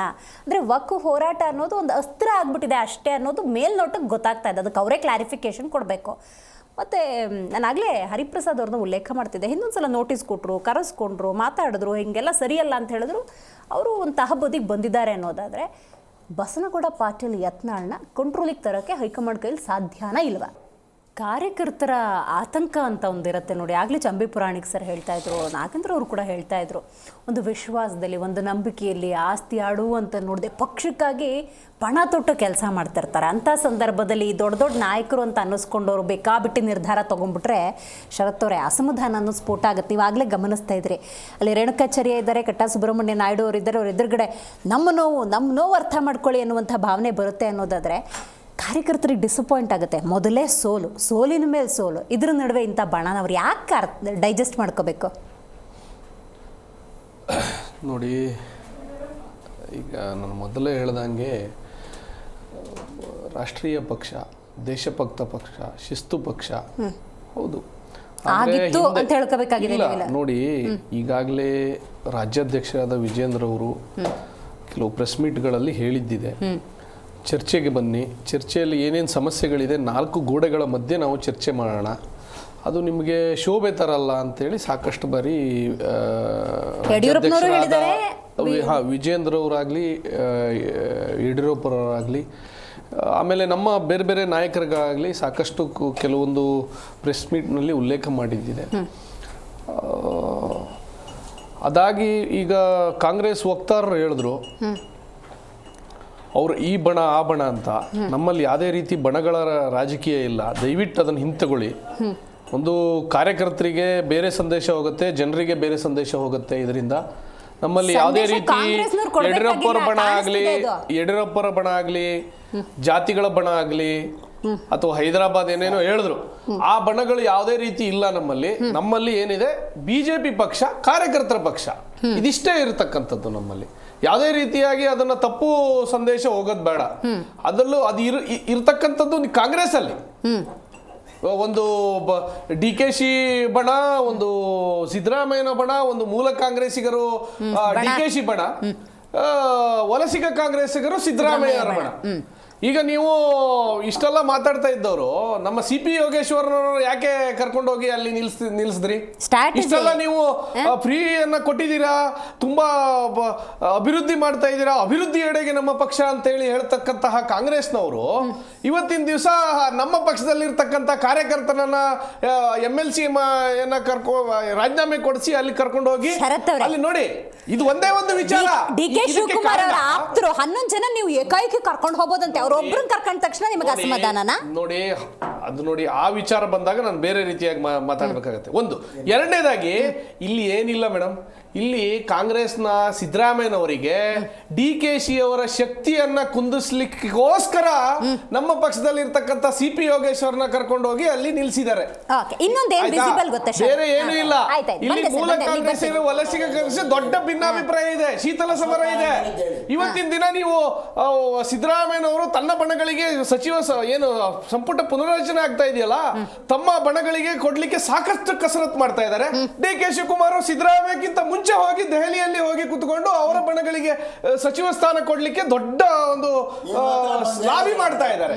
ನಮ್ಮ ಅಧ್ಯಕ್ಷರು ಬಂದು ಹೇಳಿದ್ರು ನೋಡಿ, ನಮ್ಮ ರಾಷ್ಟ್ರೀಯ ಅಧ್ಯಕ್ಷರು ಬಂದು ಏನಾರು ಹೇಳಿದ್ರು ಮತ್ತೆ ಈಗ ನಿಮ್ಗೆ ಬಣ ಅಂತ ಹೇಳಿ ನಮ್ಮ ಪಕ್ಷದವರು ಬಂದು ಹೇಳಿದ್ರ ನಿಮಗೆ ನೋಡಿ, ಬಣ ರಾಜಕೀಯ ಅಂತ ಹೇಳಿದ್ರಲ್ಲ, ನಿಮ್ಗೆ ಯಾರು ಬಂದು ಹೇಳಿದ್ರ? ನೋಡಿ, ಕೋಲಾರದಲ್ಲಿ ಆ ಬಣ ಈ ಬಣ ಅಂತ ನಮ್ಮ ಪಕ್ಷದವರು ಬಂದು ಹೇಳಿದ್ರ ನಿಮಗೆ? ನೋಡಿ, ನಿಮ್ಮಲ್ಲಿ ನೋಡಿ, ಜನರಿಗೆ ನೀವು ಎಷ್ಟು ಅಲ್ಲ ಸ್ವಾಮಿ, ಜನರಿಗೆ ಎಷ್ಟು ನೀವು ಅಭಿವೃದ್ಧಿ ಕೆಲಸ ಮಾಡಿದೀರಾ, ಜನರೇ ಬೈತಾ ಇದ್ದೀರಾ. ನೋಡಿ, ನಿಮ್ಮ ರಾಹುಲ್ ಗಾಂಧಿ ಹೊರದೇಶಗಳಿಗೆ ಹೋಗಿ ಮೀಸಲಾತಿಯನ್ನ ತೆಗಿಬೇಕು ಅಂತ ಹೇಳಿದ್ರು. ಇವ್ರು ಯಾವ ನೈತಿಕತೆ ಇದೆ? ಮೀಸಲಾತಿಯನ್ನ ತೆಗಿಬೇಕು ಅಂತ ಮಾತಾಡ್ತಾರೆ. ಬೆಳಗಾವಿಯಲ್ಲಿ ಯಾವ ಬಣದ ಜೊತೆ ಕೆಲಸ ಮಾಡಿದ್ರು ಮೇಡಮ್? ನೋಡಿ, ನಮ್ಮಲ್ಲಿ ಬಣಗಳು ಯಾವುದು ಇಲ್ಲ. ಸುಮ್ಮನೆ ನೀವು ಬಣಗಳ ಲೆಕ್ಕಾಚಾರ ಮಾಡಿ ಜನರಿಗೆ ಹಾದಿ ತಪ್ಪಿಸುವ ಕೆಲಸ ಬೇಡ. ನೀವು ನಿಮ್ಮ ಬಣಗಳು ನೋಡಿ, ನಿಮ್ಮ ಬಣಗಳಲ್ಲಿ ಎಷ್ಟು ಸಮಸ್ಯೆಗಳಿದೆ, ಶೀತಲ ಸಮರ ಇದೆ ಗೊತ್ತು. ನೋಡಿ, ಜೈಲಿಗೆ DK ಶಿವಕುಮಾರ್ ಅವರು ಹೋಗಿದಾರಲ್ವಾ? DK ಶಿವಕುಮಾರ್ ಅವರು ಬೇಲಲ್ಲೇ ಇದ್ದಾರೆ. ಈಗ ನಿಮ್ಮ ಸಿದ್ದರಾಮಯ್ಯನವರು A1 ಆರೋಪಿ, ಅವರು ಜೈಲಿಗೆ ಹೋಗ್ತಾರೆ. ನೀವು ಸುಮ್ಮನೆ ನೀವು ಜೈಲಿಗೆ ಹೋಗೋ ವಿಚಾರಗಳು ಬೇಡ. ನೋಡಿ ನೋಡಿ, A1 ಆರೋಪಿ ಯಾರ್ರಿ? ಈಗ ಮೂಡ ಹಗರಣದಲ್ಲಿ A1 ಆರೋಪಿ ಯಾರು? DK ಶಿವಕುಮಾರ್ ಅವರು ಜೈಲಿಗೆ ಹೋಗಿ ಬಂದಿದ್ದಾರೆ. ನೋಡಿ, ಆ ವಿಚಾರವಾಗಿ ಮಾತಾಡ್ಬೇಕಾದ್ರೆ ನನ್ನಲ್ಲೂ ಸಾಕಷ್ಟು ವಿಷಯಗಳಿದೆ. ಜೈಲಿನ ರಾಜಕೀಯ ಮಾತಾಡ್ಬೇಕು ಅಂತ ಹೇಳಿದ್ರೆ ಸಾಕಷ್ಟು ವಿಷಯಗಳಿದೆ ನನ್ನಲ್ಲೂ. ನಿಮ್ಮೊಂದು ಸಾಲಿಡ್ ಪ್ರಶ್ನೆ ಇದೆ, ನನಗೆ ಅದಕ್ಕೆ ಆನ್ಸರ್ ಬೇಕು. ಶರತ್ ಅವರೇ, ನನ್ನ ಪ್ರಶ್ನೆ ಏನ್ ಗೊತ್ತಾ? ಯತ್ನಾಳ್ ಅವರು ಇವತ್ತು ನೆನ್ನೆ ಮಾತಾಡ್ತಿಲ್ಲ, ಮಾತಾಡ್ತಿದ್ದೆ. ಅಲ್ಲಲ್ಲ, ಅವ್ರಿಗೆ ಅವ್ರ ಮೇಲೆ ಕ್ರಮ ತಗೊಳಕ್ ಆಗಲ್ವಾ? ಅಂದ್ರೆ ಯತ್ನಾಳ್ ಅವ್ರ ಮೇಲೆ ಕ್ರಮ ತಗೊಳಕ್ಕಾಗಲ್ಲ ಅನ್ನೋ ನೋಡಿ, ಸಿಚುವೇಶನ್ ವರಿಷ್ಠರ ಗಮನಕ್ಕಿದೆ, ಅಷ್ಟು ವರಿಷ್ಠರು ಎಲ್ಲ ಗಮನಿಸ್ತಾ ಇದ್ದಾರೆ. ಸಮಯ ಸಂದರ್ಭ ಬಂದಾಗ ವರಿಷ್ಠರ ನಿರ್ಧಾರ ಏನಿರುತ್ತೆ ಅಂತ ಹೇಳಿ ಕೆಲವೊಂದು ಅಂದ್ರೆ ಅಭಿಪ್ರಾಯ ಕುರಿಕೊಪ್ಪವರೆಗೂ ಕಾಯ್ತಾ ನಮ್ಮ ಇದ್ದೀರಾ? ನೋಡಿ, ಆ ವರಿಷ್ಠರ ಗಮನಕ್ಕಿದೆ ಅಷ್ಟು. ಈಗ ರಾಜ್ಯಾಧ್ಯಕ್ಷರಾದ ವಿಜೇಂದ್ರ ಅವರು ವರಿಷ್ಠರ ಗಮನಕ್ಕೆ ತಂದಿದ್ದಾರೆ. ಸಾಕಷ್ಟು ಇಲ್ಲಿ ಏನೇನ್ ಸಮಸ್ಯೆಗಳಾಗಿದೆ, ಏನೇನು ಇದಾಗಿದೆ ವರಿಷ್ಠರ ಗಮನಕ್ಕಿದೆ. ಅವ್ರು ಏನು ನಿರ್ಧಾರ ತಗೊಳ್ತಾರೆ, ಏನಿದೆ, ಯಾವ ರೀತಿಯಾಗಿ ಇದಾಗುತ್ತೆ ಅಂತ ಹೇಳಿ ಯಾಕೆ ಕೆಲವೊಂದು talk ನಮ್ಮ ಅಂದ್ರೆ? ಆಂತರಿಕವಾಗಿ ಏನೇನು ಆಗುತ್ತೆ ಅದನ್ನ ನಾವು ಅಷ್ಟು ಸುಲಭ ಅಲ್ಲ. ಬಹಿರಂಗವಾಗಿ ಯಾವುದೇ ಅಷ್ಟು ಚರ್ಚೆ ಸುಲಭ ಮಾಡಕ್ಕೆ ಅಲ್ಲ ಅಂತಾರೆ. ಈ ಚರ್ಚೆ ಮಾಡುವಂತ ವೇದಿಕೆ ಅಲ್ಲ ಇದು, ಆಯ್ತಾ? ಅದಕ್ಕೆ ಏನು ಇದಿದೆ, ವರಿಷ್ಠರು ಬರ್ತಾರೆ ನಮ್ಮ ಕರ್ನಾಟಕಕ್ಕೆ ಶರತ್ ಅವರೇ, ಒಂದು ವಿಷಯ ಗೊತ್ತಾ? ಪ್ರತಿಯೊಂದು ನೀವು ಬಂದು ನಮ್ಮಲ್ಲಿ ಬಹಿರಂಗ ಸಮಸ್ಯೆಗಳು statement ಏನಿದೆ ಅದನ್ನ ಕೊಟ್ಟಿಲ್ಲ. ಸಾಲ್ವ್ ಮಾಡೋ ಅಲ್ಲಲ್ಲ. ಕೆಲಸಗಳಲ್ಲಿ ನಾವೆಲ್ಲ ಮಗ್ನರಾಗಿದ್ದೀವಿ, ಅಲ್ಲಲ್ಲ, ಆಯ್ತಾ? ನೀವು ಬಹಿರಂಗವಾಗಿ ನಿಮ್ಮ ನಾಯಕರು ಸ್ಟೇಟ್ಮೆಂಟ್ ಕೊಟ್ಟಿಲ್ಲ ಅಂದ್ರೆ ಇವತ್ತು ನಮ್ಮ ಸಬ್ಜೆಕ್ಟ್ ಇದಾರ ಆಗ್ತಾನೆ ಇರಲಿಲ್ಲ. ನೋಡಿ, ಅದೇ ನಾನು ಅದನ್ನೇ ಹೇಳಿಕೊಂಡಿದ್ದೀನಿ. ನಮ್ಮ ಪಕ್ಷದ ಕೆಲವು ಆಂತರಿಕ ವಿಷಯಗಳನ್ನ ಇಲ್ಲಿ ಚರ್ಚೆ ಮಾಡುವ ವೇದಿಕೆಗಳಲ್ಲ ಇದು. ಹಾಗಾಗಿ ನಮ್ಮ ವರಿಷ್ಠರು ಬರ್ತಾರೆ, ಬಂದಂತ ಸಂದರ್ಭದಲ್ಲಿ ಏನು ಹೇಗೆ ಅದನ್ನ ಸಾಲ್ವ್ ಮಾಡಬೇಕು, ಅದು ಯಾವ ರೀತಿಯ ತಾರ್ಕಿಕ ಅಂತ್ಯಕ್ಕೆ ತಗೊಂಡು ಹೋಗ್ಬೇಕು ಅಂತ ವರಿಷ್ಠರು ನಿರ್ಧಾರ ಮಾಡ್ತಾರೆ. ಕುಮಾರ್ ಸರ್, ನಂದೊಂದು ಪಾಯಿಂಟ್ ಏನು ಗೊತ್ತಾ, ಈಗ ರಾಜ್ಯದಲ್ಲಿ ರಾಜ್ಯಾಧ್ಯಕ್ಷರು ಅಂತ ಇರಲಿಲ್ಲ, BJPಯಲ್ಲಿ ವಿರೋಧ ಪಕ್ಷದ ನಾಯಕರು ಅಂತ ಇರಲಿಲ್ಲ. ಒಂದು 5 ಡೇ ಒಂದಷ್ಟು ಟೈಮ್ ತಗೊಂಡ್ರು, ಆಮೇಲೆ ಯಾರನ್ನೋ ಒಂದಿಬ್ಬರನ್ನ ಕೂರಿಸಿದ್ರು. ರೈಟ್, ವಿಜಯೇಂದ್ರ ಒಂದು ಕಡೆ ಆರ್ ಅಶೋಕ್, ಅವ್ರನ್ನ ಮಾನಿಟರ್ ಮಾಡಬೇಕಲ್ಲ, ಅದಕ್ಕೆ ಕೇಂದ್ರದಿಂದ ಯತ್ನಾಳ್ ಅವ್ರನ್ನ ನೇಮಿಸಿದ್ರು ಅಂತ ಅನ್ಕೊಳ್ಳೋಣ. ಇದು ಮಾತಾಡ್ತಿರೋದು ಜನ ನೋಡಿ ಹೆಂಗೆ ಕೆಲಸ ಮಾಡ್ತಿದ್ದಾರೆ, ಒಂಚೂರು ಮಾನಿಟರ್ ಮಾಡಿ. ರೈಟ್, ಕೇಂದ್ರದ ಯಾರೋ ನಾಯಕರು ಹೇಳಿದ್ರು, ಇವ್ರು ಮಾನಿಟರ್ ಮಾಡ್ತಿದ್ರು, ಇನ್ಪುಟ್ಸಲ್ಲಿ ಕೊಡ್ತಾ ಇದ್ರು, ಇಂಥದ್ದೊಂದು ಸಿಚುವೇಶನ್ನು. ಇವಾಗ ಕೇಂದ್ರ ನಾಯಕರ ಲಿಮಿಟ್ ಮೀರಿ ಯತ್ನಾಳ್ ಅವ್ರು ಮುಂದೆ ಬರೆದ್ಬಿಟ್ಟಿದ್ದಾರೆ. ಈಗ ಅದು ಅವ್ರ ಕಂಟ್ರೋಲ್ಗೂ ಸಿಗ್ತಿಲ್ಲ ಅಂತ, ಹೌದಾ? ಇದು ಮಾತಾಡ್ತಿದ್ದಾರೆ. ಇದು 100ಕ್ಕೆ 200ರಷ್ಟು ಸತ್ಯ. ರಾಜ್ಯದಲ್ಲಿ ಯತ್ನಾಳ್ ಸಾಹೇಬ್ರಾದ್ರೆ ಕೇಂದ್ರದ ಮೋದಿ ಅಕ್ಬರ್ ನಾನು ಬೀರ್ಬಲ್ ಆಗಲು ಸಾಧ್ಯ ಇಲ್ಲ. ಮೋದಿ ಪರ ಪ್ರಚಾರ ಮಾಡಿದ್ದಕ್ಕೆ ಪ್ರಾಯಶ್ಚಿತ ಮಾಡ್ಕೋತೇನೆ ಅಂತ ಉನ್ನತ ಮಟ್ಟದ ನಾಯಕರು, ರಾಷ್ಟ್ರ ಮಟ್ಟದಲ್ಲಿ ಇರೋರು ಸತತ ಕಳೆದ ಹಲವಾರು ವರ್ಷಗಳಿಂದ ಮಾತನಾಡ್ತಾರೆ. ಸರ್, ನಿಮ್ಮ ಹತ್ರ ಬಂದು ಏನಾದ್ರು ಹೇಳಿದಾರಾ ಸರ್ ವಿಷಯ? ಸುಮ್ಮನೆ ನೀವು ಬೇರೆ ರೀತಿಯಾಗಿ ನೋಡಿ, ಮೋದಿ ಬಗ್ಗೆ ನಿಮ್ಮ ರಾಹುಲ್ ಗಾಂಧಿ ಅವರು. ಆಯ್ತು ಬಿಡಿ ಸರ್, ನೋಡಿ ಸರ್ ನಾನು ಮಾತಾಡಲ್ಲ, ನೀವು ಮಾತಾಡುವಾಗ ಸುಮ್ಮನೆ. ಸುಬ್ರಹ್ಮಣ್ಯಂ ಸ್ವಾಮಿ ಅವರು ಈ ಮಾತು ಯಾವತ್ತು ಮಾತಾಡಿದ್ರು? ಒಂದೇ ದಿನ ಆಗಿದೆ, ಜಾಸ್ತಿ ಇಲ್ಲ. ಹಿಂದೆ ಹೀಗೆ ಬೇರೆ ಬೇರೆ ಸಂದರ್ಭದಲ್ಲಿ ನಿತೀಶ್ ಗಡ್ಕರಿ ಅವರು ನಾವು ಈ ತರ ಆಡಳಿತ ಕೊಟ್ರೆ ಜನರ ಮುಂದೆ ಮುಖ ತೋರ್ಸಕ್ ಸಾಧ್ಯ ಇಲ್ಲ ಅಂತ ಹೇಳಿಲ್ವಾ? ಹೇಳಿಲ್ಲ?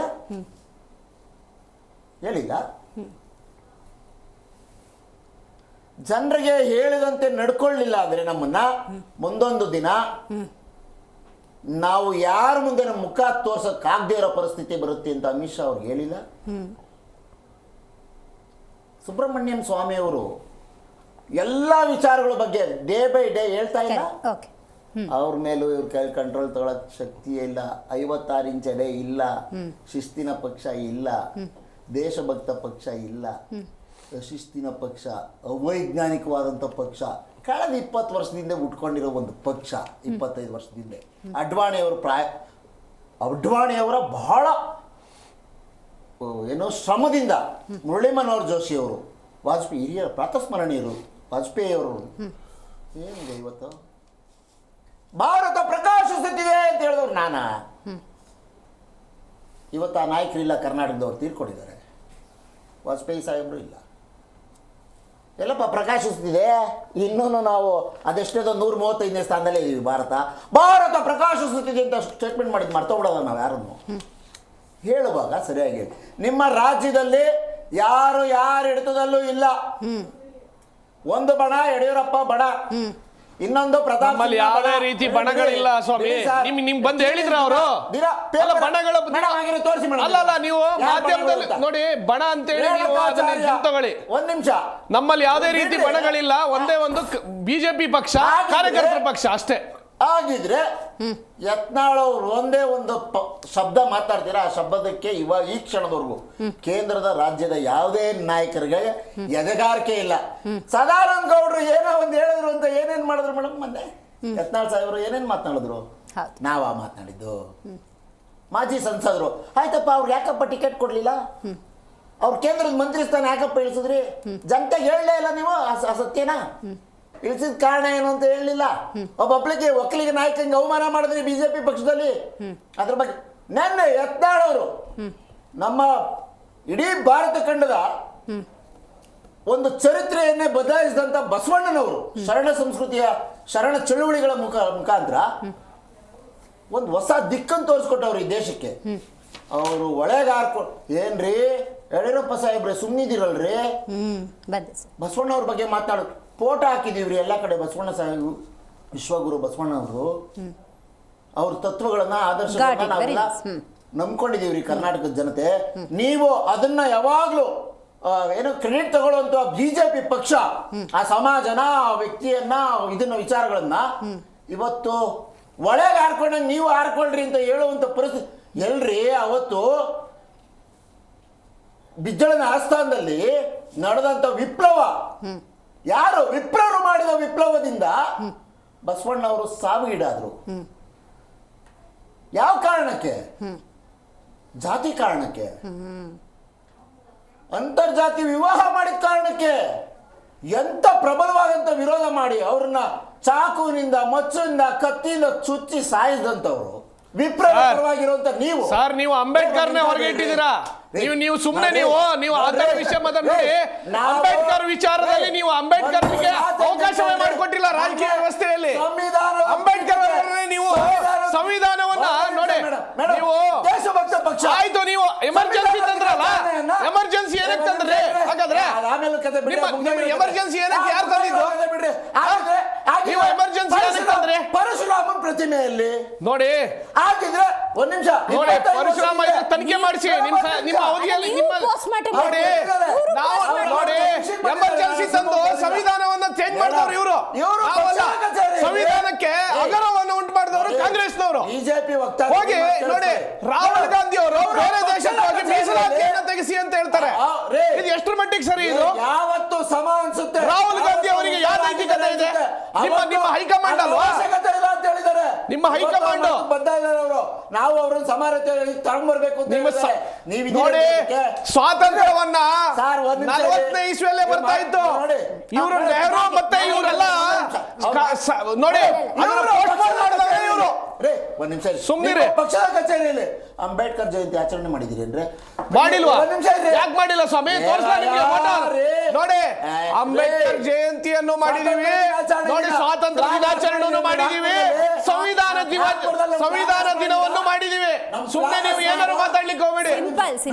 ಅಂಬೇಡ್ಕರ್ ಜಯಂತಿನೂ ಮಾಡಿದೀವಿ. ನಮ್ಮಲ್ಲಿ ಅಂಬೇಡ್ಕರ್ ಫೋಟೋ ಇದೆ, ಜಗನ್ನಾಥ ಭವನದಲ್ಲಿ ಬನ್ನಿ ತೋರಿಸ್ತೀನಿ ನಿಮ್ಗೆ. ಮೊದಲನೇ ಫೋಟೋ ಇರೋದೇ ಅಂಬೇಡ್ಕರ್ ಅವರ ಫೋಟೋ. ನೋಡಿ, ಸಂವಿಧಾನಕ್ಕೆ ಗೌರವ ಕೊಟ್ಟವರು ಮಾಡಿದೀವಲ್ಲ. ಯಾಕೆ ಮಾಡಿಲ್ಲ ಸ್ವಾಮಿ? ಮೊನ್ನೆ ಮಾಡಿದ ಫೋಟೋ ತೋರಿಸಲ ನಿಮ್ಗೆ? ನಮ್ಮ ಬಿಜೆಪಿ ಕರ್ನಾಟಕದಲ್ಲೇ ಬಂದಿದೆ. ಯಾಕೆ ಮಾಡಿಲ್ಲ? ನೀವು ವಿರೋಧಿಗಳು ಸ್ವಾಮಿ. ನೀವು ಮಾಡಿಲ್ಲ. ನೀವೆಲ್ಲ ಮಾಡಿದಿರ? ನಿಮ್ಮ ಪಕ್ಷದ ಕಚೇರಿ ನೀವೆಲ್ಲ ಮಾಡಿದಿರ ಹೇಳಿ? ಸಂವಿಧಾನದ ಬೇರೆ ಸಂವಿಧಾನ ಬೇಕು ಅಂತ ಹೇಳಿ ಸಪೋರ್ಟ್ ನೋಡಿ, ನಮ್ಮ ಕಚೇರಿಯಲ್ಲಿ ಅಂಬೇಡ್ಕರ್ ಜಯಂತಿ ಮಾಡಿದೀವಿ. ಪ್ರತಿಯೊಂದನ್ನು ನೋಡಿ. ಯಾರು ಮೇಡಮ್ ಸಂವಿಧಾನ ನೋಡಿ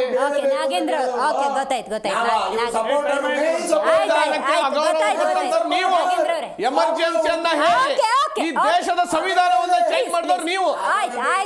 ಸುಮ್ಮನೆ ನೀವು ಯತ್ನಾಳ್ ವಿರುದ್ಧ ಕ್ರಮ ಯಾವತ್ತು? ಆಮೇಲೆ ಡಿಸೆಂಬರ್ ಡೆಡ್ಲೈನ್ ಕೊಟ್ಟಿದ್ದಾರೆ.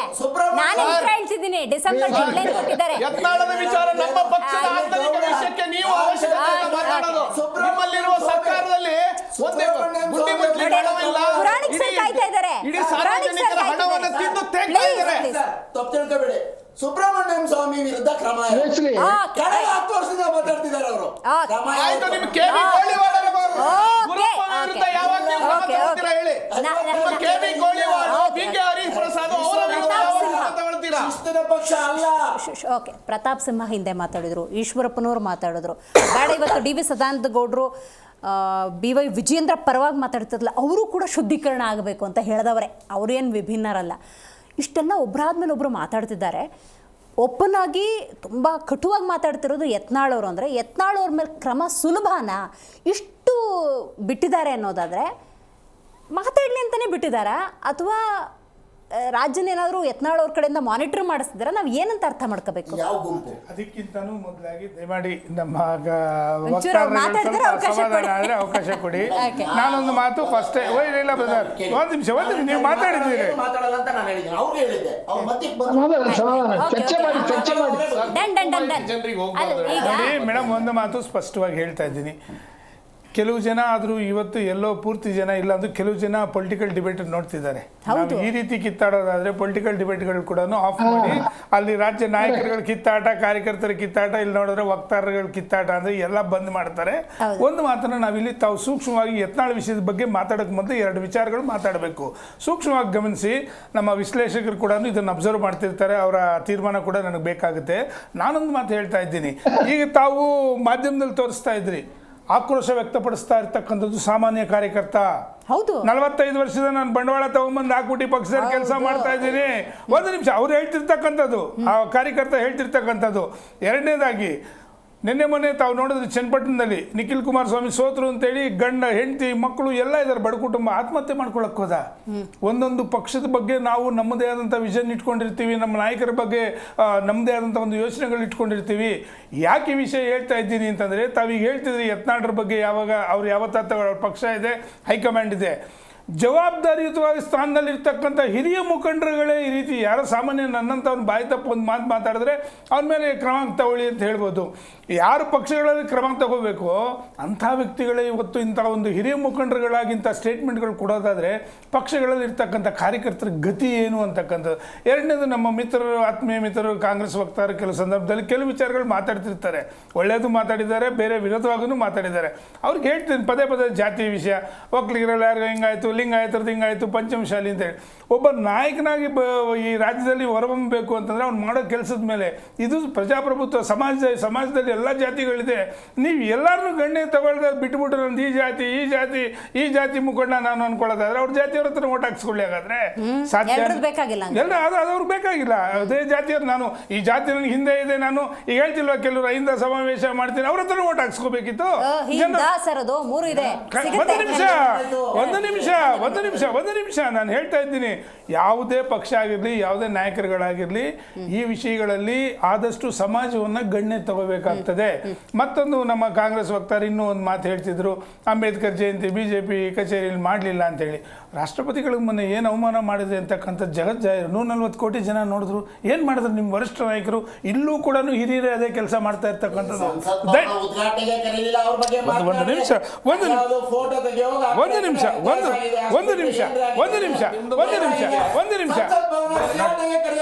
ಕೇಳಿ ಒಂದು ನಿಮಿಷ. ಅಲ್ಲ ಸರ್, ಆಂಟಿಸಿಪೇಟರಿ ತಗೊಂಡಿದ್ದಾರೆ. ಅಲ್ಲ ಸರ್, ಅವ್ರು ಮಾತಾಡ್ಬೇಕು ಅಂತ ಒಂಚೂರು ಅವಕಾಶ. ಆಮೇಲೆ ಹೇಳಿದ್ರು BC ಪಾಟೀಲ್ರು ವಲಸಿಗರು ಹಾಗೆ ಹೀಗೆ ಅಂತೇಳಿ. ಯಾವ ಪಕ್ಷದಲ್ಲಿ ಯಾರು ವಲಸಿಗಿದ್ದಾರೆ ಅಂತಕ್ಕಂಥದ್ದು ದಯಮಾಡಿ ಅವರು ಕೂಡ ಆತ್ಮಾವಲೋಕನ ಮಾಡ್ಕೊಂಡ್ರೆ ಅದರಲ್ಲಿ ಉತ್ತಮ ಅಂತಕ್ಕಂಥದ್ದು. ಮತ್ತೊಂದು ಇಂಪಾರ್ಟೆಂಟ್ ವಿಷಯ ಏನು ಅಂತಂದ್ರೆ, ಇವತ್ತು ನೀವು ಕರೆದಿರ್ತಕ್ಕಂಥ ಸಬ್ಜೆಕ್ಟ್ಗೆ ಯಾವ ಒಂದು ನಮ್ಮ ಕರ್ನಾಟಕ ರಾಜ್ಯದ ಜನತೆ ಬದಲಾವಣೆ ಕೇಳಿ 136 ಸ್ಥಾನಗಳನ್ನು ಕೊಟ್ಟು ಈ ರಾಜ್ಯ ಅಭಿವೃದ್ಧಿ ಆಗಬೇಕು ಅಂತೇಳಿ ಕಾಂಗ್ರೆಸ್ಗೆ ಏನೊಂದು ಜವಾಬ್ದಾರಿ ಕೊಟ್ಟರು. ದಿನ ಬೆಳಗಾದ್ರೆ ಒಂದು ಹಗರಣಗಳು ಶುರುವಾಗುವಂಥ ಇಂಥ ಸಂದರ್ಭದಲ್ಲಿ ವಿರೋಧ ಪಕ್ಷಗಳು ಒಗ್ಗಟ್ಟಾಗಿ ಒಂದಾಗಿ ಕೆಲಸ ಮಾಡಿದ್ರೆ ಮಾತ್ರ ಇವರು ಮಟ್ಟ ಹಾಕೋದಕ್ಕೆ ಸಾಧ್ಯ ಆಗುತ್ತೆ. ಒಂದು ಸಂದರ್ಭದಲ್ಲಿ ಯಾರು ಕೆಲವು ಅಪಸ್ವರಗಳು ಕೇಳ್ಬಿಡ್ತವೆ, ಇವ್ರ ಜೊತೆ ಮಿಂಗಲ್ ಸರಿ ಮಾಡ್ಬಿಡ್ಬೇಕು. ಯಾವುದೇ ಕಾರಣಕ್ಕೂ ಆ ರೀತಿ ಆಗ್ಬಾರ್ದು ಅನ್ನೋದಾದ್ರೆ ಆ ಪಕ್ಷದ ನಿಲುವಿಗೆ ಒಟ್ಟಾಗಿ ಒಂದಾಗಿ ಸೇರ್ಕೊಂಡು ಕೆಲಸ ಮಾಡಿದ್ರೆ ಮಾತ್ರನೇ ಕಾರ್ಯಕರ್ತರನ್ನು ಉಳಿಸ್ಕೋಬಹುದು, ಪಕ್ಷಗಳನ್ನು ಉಳಿಸ್ಕೋಬಹುದು, ಆಡಳಿತ ಪಕ್ಷದ ವಿರುದ್ಧ ನಾವು ಕೆಲಸ ಮಾಡೋದಕ್ಕೂ ಕೂಡ ಅನುಕೂಲ ಆಗ್ತದೆ ಅಂತಕ್ಕಂಥದ್ದು ನನ್ನ ಭಾವನೆ. ಪುರಾಣಿಕ್ ಸರ್, ರಾಜ್ಯ ಬಿಜೆಪಿಯ ಈ ಅಸಮಾಧಾನಕ್ಕೆ ಆಗಿರುವಂತಹ ಗಾಯಕ್ಕೆ ಸರಿಯಾದ ಮದ್ದು ಹೈಕಮಾಂಡ್ ಕಡೆ ಇದೆ ಅಂತ ಅನ್ಸುತ್ತಾ? ಇದ್ರೆ ಯಾವಾಗ ಔಷಧಿ ಕೊಡ್ತಾರೆ ಅಂತ?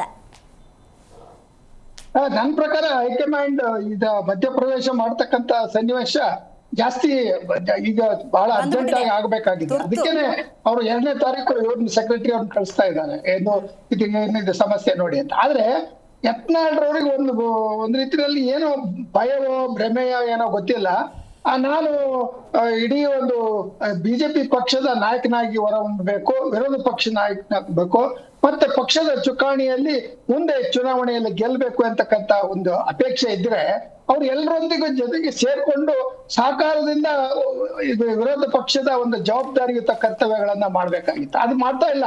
ಅವ್ರ ಗುಂಪಲ್ಲಿ ಅವ್ರಿಬ್ಬರನ್ನ ಬಿಟ್ರೆ, ರಮೇಶ್ ಜಾರಕಿಹೊಳಿ, ಯತ್ನಾಳ್ ಬಿಟ್ರೆ ಬೇರೆ ಯಾರು ಚುನಾವಣೆಯಲ್ಲಿ ಗೆದ್ದಿಲ್ಲ, ಅವ್ರು ಸೋತಿರ್ತಕ್ಕಂಥವ್ರೆ. ಸೊ ಇಂಥವ್ರನ್ನ ಕಟ್ಕೊಂಡು ನೀವು ಹೋದ್ರೆ ಪಕ್ಷದಲ್ಲಿ ಅವ್ರು ಹೇಳಿದ್ರಲ್ಲ, ಕಾರ್ಯಕರ್ತರ ಮನಸ್ಸಿಗೆ ಎಷ್ಟು ನೋವಾಗುತ್ತೆ ಅಂತ. ಯಾಕಂದ್ರೆ ಕಾರ್ಯಕರ್ತರು ಚುನಾವಣೆಯಲ್ಲಿ ಗೆಲುವನ್ನ ಗುರಿಯಾಗಿಟ್ಕೊಂಡು ಪ್ರಯತ್ನ ಮಾಡಿರ್ತಾರೆ. ಎಲ್ಲೋ ಒಂದು ರೀತಿಯಲ್ಲಿ ಮತದಾನದಲ್ಲಿ ವ್ಯತ್ಯಾಸ ಆಗುತ್ತೆ, ಅಥವಾ ಜನರ ಅಭಿಪ್ರಾಯ ಅಥವಾ ಅವರ ಒಂದು ಚಾಯ್ಸ್ ಇದೆಯಲ್ಲ, ಅದು ಚೇಂಜ್ ಆಗುತ್ತೆ. ಆದ್ರಿಂದ ಅದನ್ನ ಪ್ರಜಾಪ್ರಭುತ್ವದಲ್ಲಿ ಶಿಸ್ತಿನ ಪಕ್ಷವಾಗಿ ಹೊರಹೊಮ್ಮಿದ್ದ ಬಿಜೆಪಿ ಈಶ್ವರಪ್ಪನವ್ರ ಮೇಲೆ ಕ್ರಮ ತೆಗೆದುಕೊಳ್ಳೋದಕ್ಕೂ ಇಷ್ಟೇ ನಿಧಾನ, ಈಶ್ವರಪ್ಪನವ್ರ ಮೇಲೆ ಇಷ್ಟೇ ನಿಧಾನ ಮಾಡಿದ್ರು. ಆದ್ರೆ ಈಶ್ವರಪ್ಪನವ್ರ ಮೇಲೆ ಕ್ರಮ ತೆಗೆದುಕೊಂಡ್ರು. ಇವತ್ತು ಈಶ್ವರಪ್ಪನ ಸ್ಥಾನ ಎಲ್ಲಿದೆ?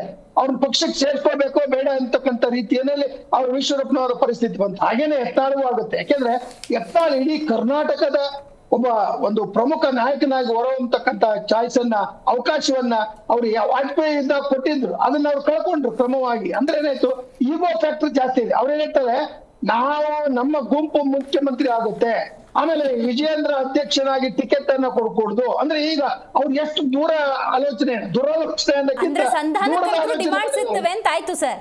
ಸಂಧಾನಕ್ಕೆ ಕರೆದ್ರು, ನಾವ್ ಹೇಳಿದವ್ರಿಗೆ ಟಿಕೆಟ್ ಕೊಡ್ಬೇಕು, ನಮ್ಮ ನೇತೃತ್ವ ಕಾರ್ಯಕ್ರಮ ಈ ರೀತಿ ಮಾಡ್ತಕ್ಕಂಥ ಸರಿಯಲ್ಲ. ಆದ್ರಿಂದ ಬಿಜೆಪಿ ಪಕ್ಷ ಯಾವ ಈಶ್ವರಪ್ಪನವ್ರ ಮೇಲೆ ಕ್ರಮ ತೆಗೆದುಕೊಂಡು ಅದೇ ರೀತಿ ಯತ್ನಾಳ್ ಮೇಲೆ ಕ್ರಮ ತೆಗೆದುಕೊಂಡ್ರೆ ಅದಕ್ಕೊಂದು ಗೌರವ ಬರುತ್ತೆ. ಮತ್ತು ವಿರೋಧ ಪಕ್ಷ ಮತ್ತೆ ಸಂಘಟಿತವಾಗಿ ಕೆಲಸ ಮಾಡ್ಲಿಕ್ಕೆ ಈಗ ಜೆಡಿಎಸ್ ಜೊತೆ ಮೈತ್ರಿ ಬೇರೆ ಇದೆ. ಈ ಮೈತ್ರಿಯ ಸಂದರ್ಭದಲ್ಲಿ ನೀವು ಪಕ್ಷವನ್ನ ಇನ್ನೂ ಬಲಪಡಿಸ್ತಕ್ಕಂತ ಅವಕಾಶ ಇದೆ. ಆಮೇಲೆ ಯಾವ ಪಕ್ಷದಲ್ಲೂ ಭಿನ್ನಮತ ಅಥವಾ ಈ ತರ ವ್ಯತ್ಯಾಸಗಳನ್ನ ಬಾಯಿ ಬಂದಾಗ ಮಾತಾಡ್ತಕ್ಕಂಥವ್ರು ಇಲ್ಲ ಅಂತಲ್ಲ, ಇದ ಆದ್ರೆ ಅವರು ಎಲ್ಲೇ ಮೀರಿ ಹೋಗ್ಬಾರ್ದು ಅಷ್ಟೇ. ಅದಕ್ಕೊಂದು ಲಕ್ಷ್ಮಣ ರೇಖೆಯನ್ನ ಬಿಜೆಪಿ ಪಕ್ಷದ ಹೈಕಮಾಂಡ್ ಕೊಡ್ಬೇಕು.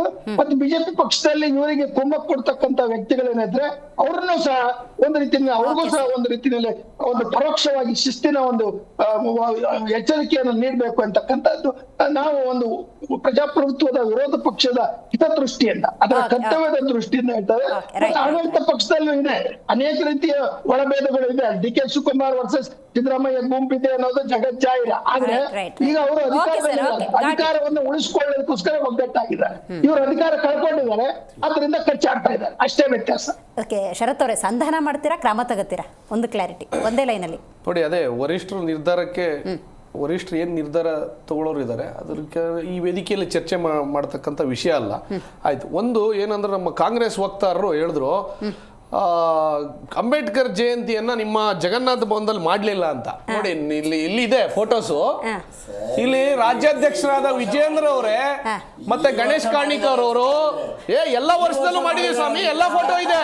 ಸುಮ್ನೆ ನೀವು ಮಾಹಿತಿಯನ್ನ ಜನರಿಗೆ ತಪ್ಪು ಮಾಹಿತಿಯನ್ನ ಕೊಡೋದು ಬೇಡ. ನಾವು ಪ್ರತಿ ಸಲನೂ ನಾವು ಜ್ಯೋತಿಬಾ ಫುಲೆಯಿಂದ ಹಿಡಿದು ಪ್ರತಿ ಒಬ್ಬರ ಜಯಂತಿಯನ್ನ ನೋಡಿ, ಇಲ್ಲ ನೀವು ಇವಾಗ ಮಾಡಿಲ್ಲ ಅಂತ ಹೇಳಿದ್ರಲ್ಲ ಸ್ವಾಮಿ, ಲಾಸ್ಟ್ ಇಯರ್ ತೋರಿಸ್ಲಾ, ಅದಕ್ಕೂ ಪ್ರತಿಯೊಂದು ಇದೆ. ನಮ್ಮ ಬಿಜೆಪಿ ಕರ್ನಾಟಕಕ್ಕೆ ಹೋದ್ರೆ ಪ್ರತಿಯೊಂದು ಮಾಹಿತಿ ಇದೆ. ಶರತ್ ಅವರು, ಕುಮಾರ್ ಅವರು, ನಾಗೇಂದ್ರ ಅವರು ಕಾರ್ಯಕ್ರಮದಲ್ಲಿ ಭಾಗಿಯಾಗಿದ್ದಾರೆ. ಧನ್ಯವಾದಗಳು.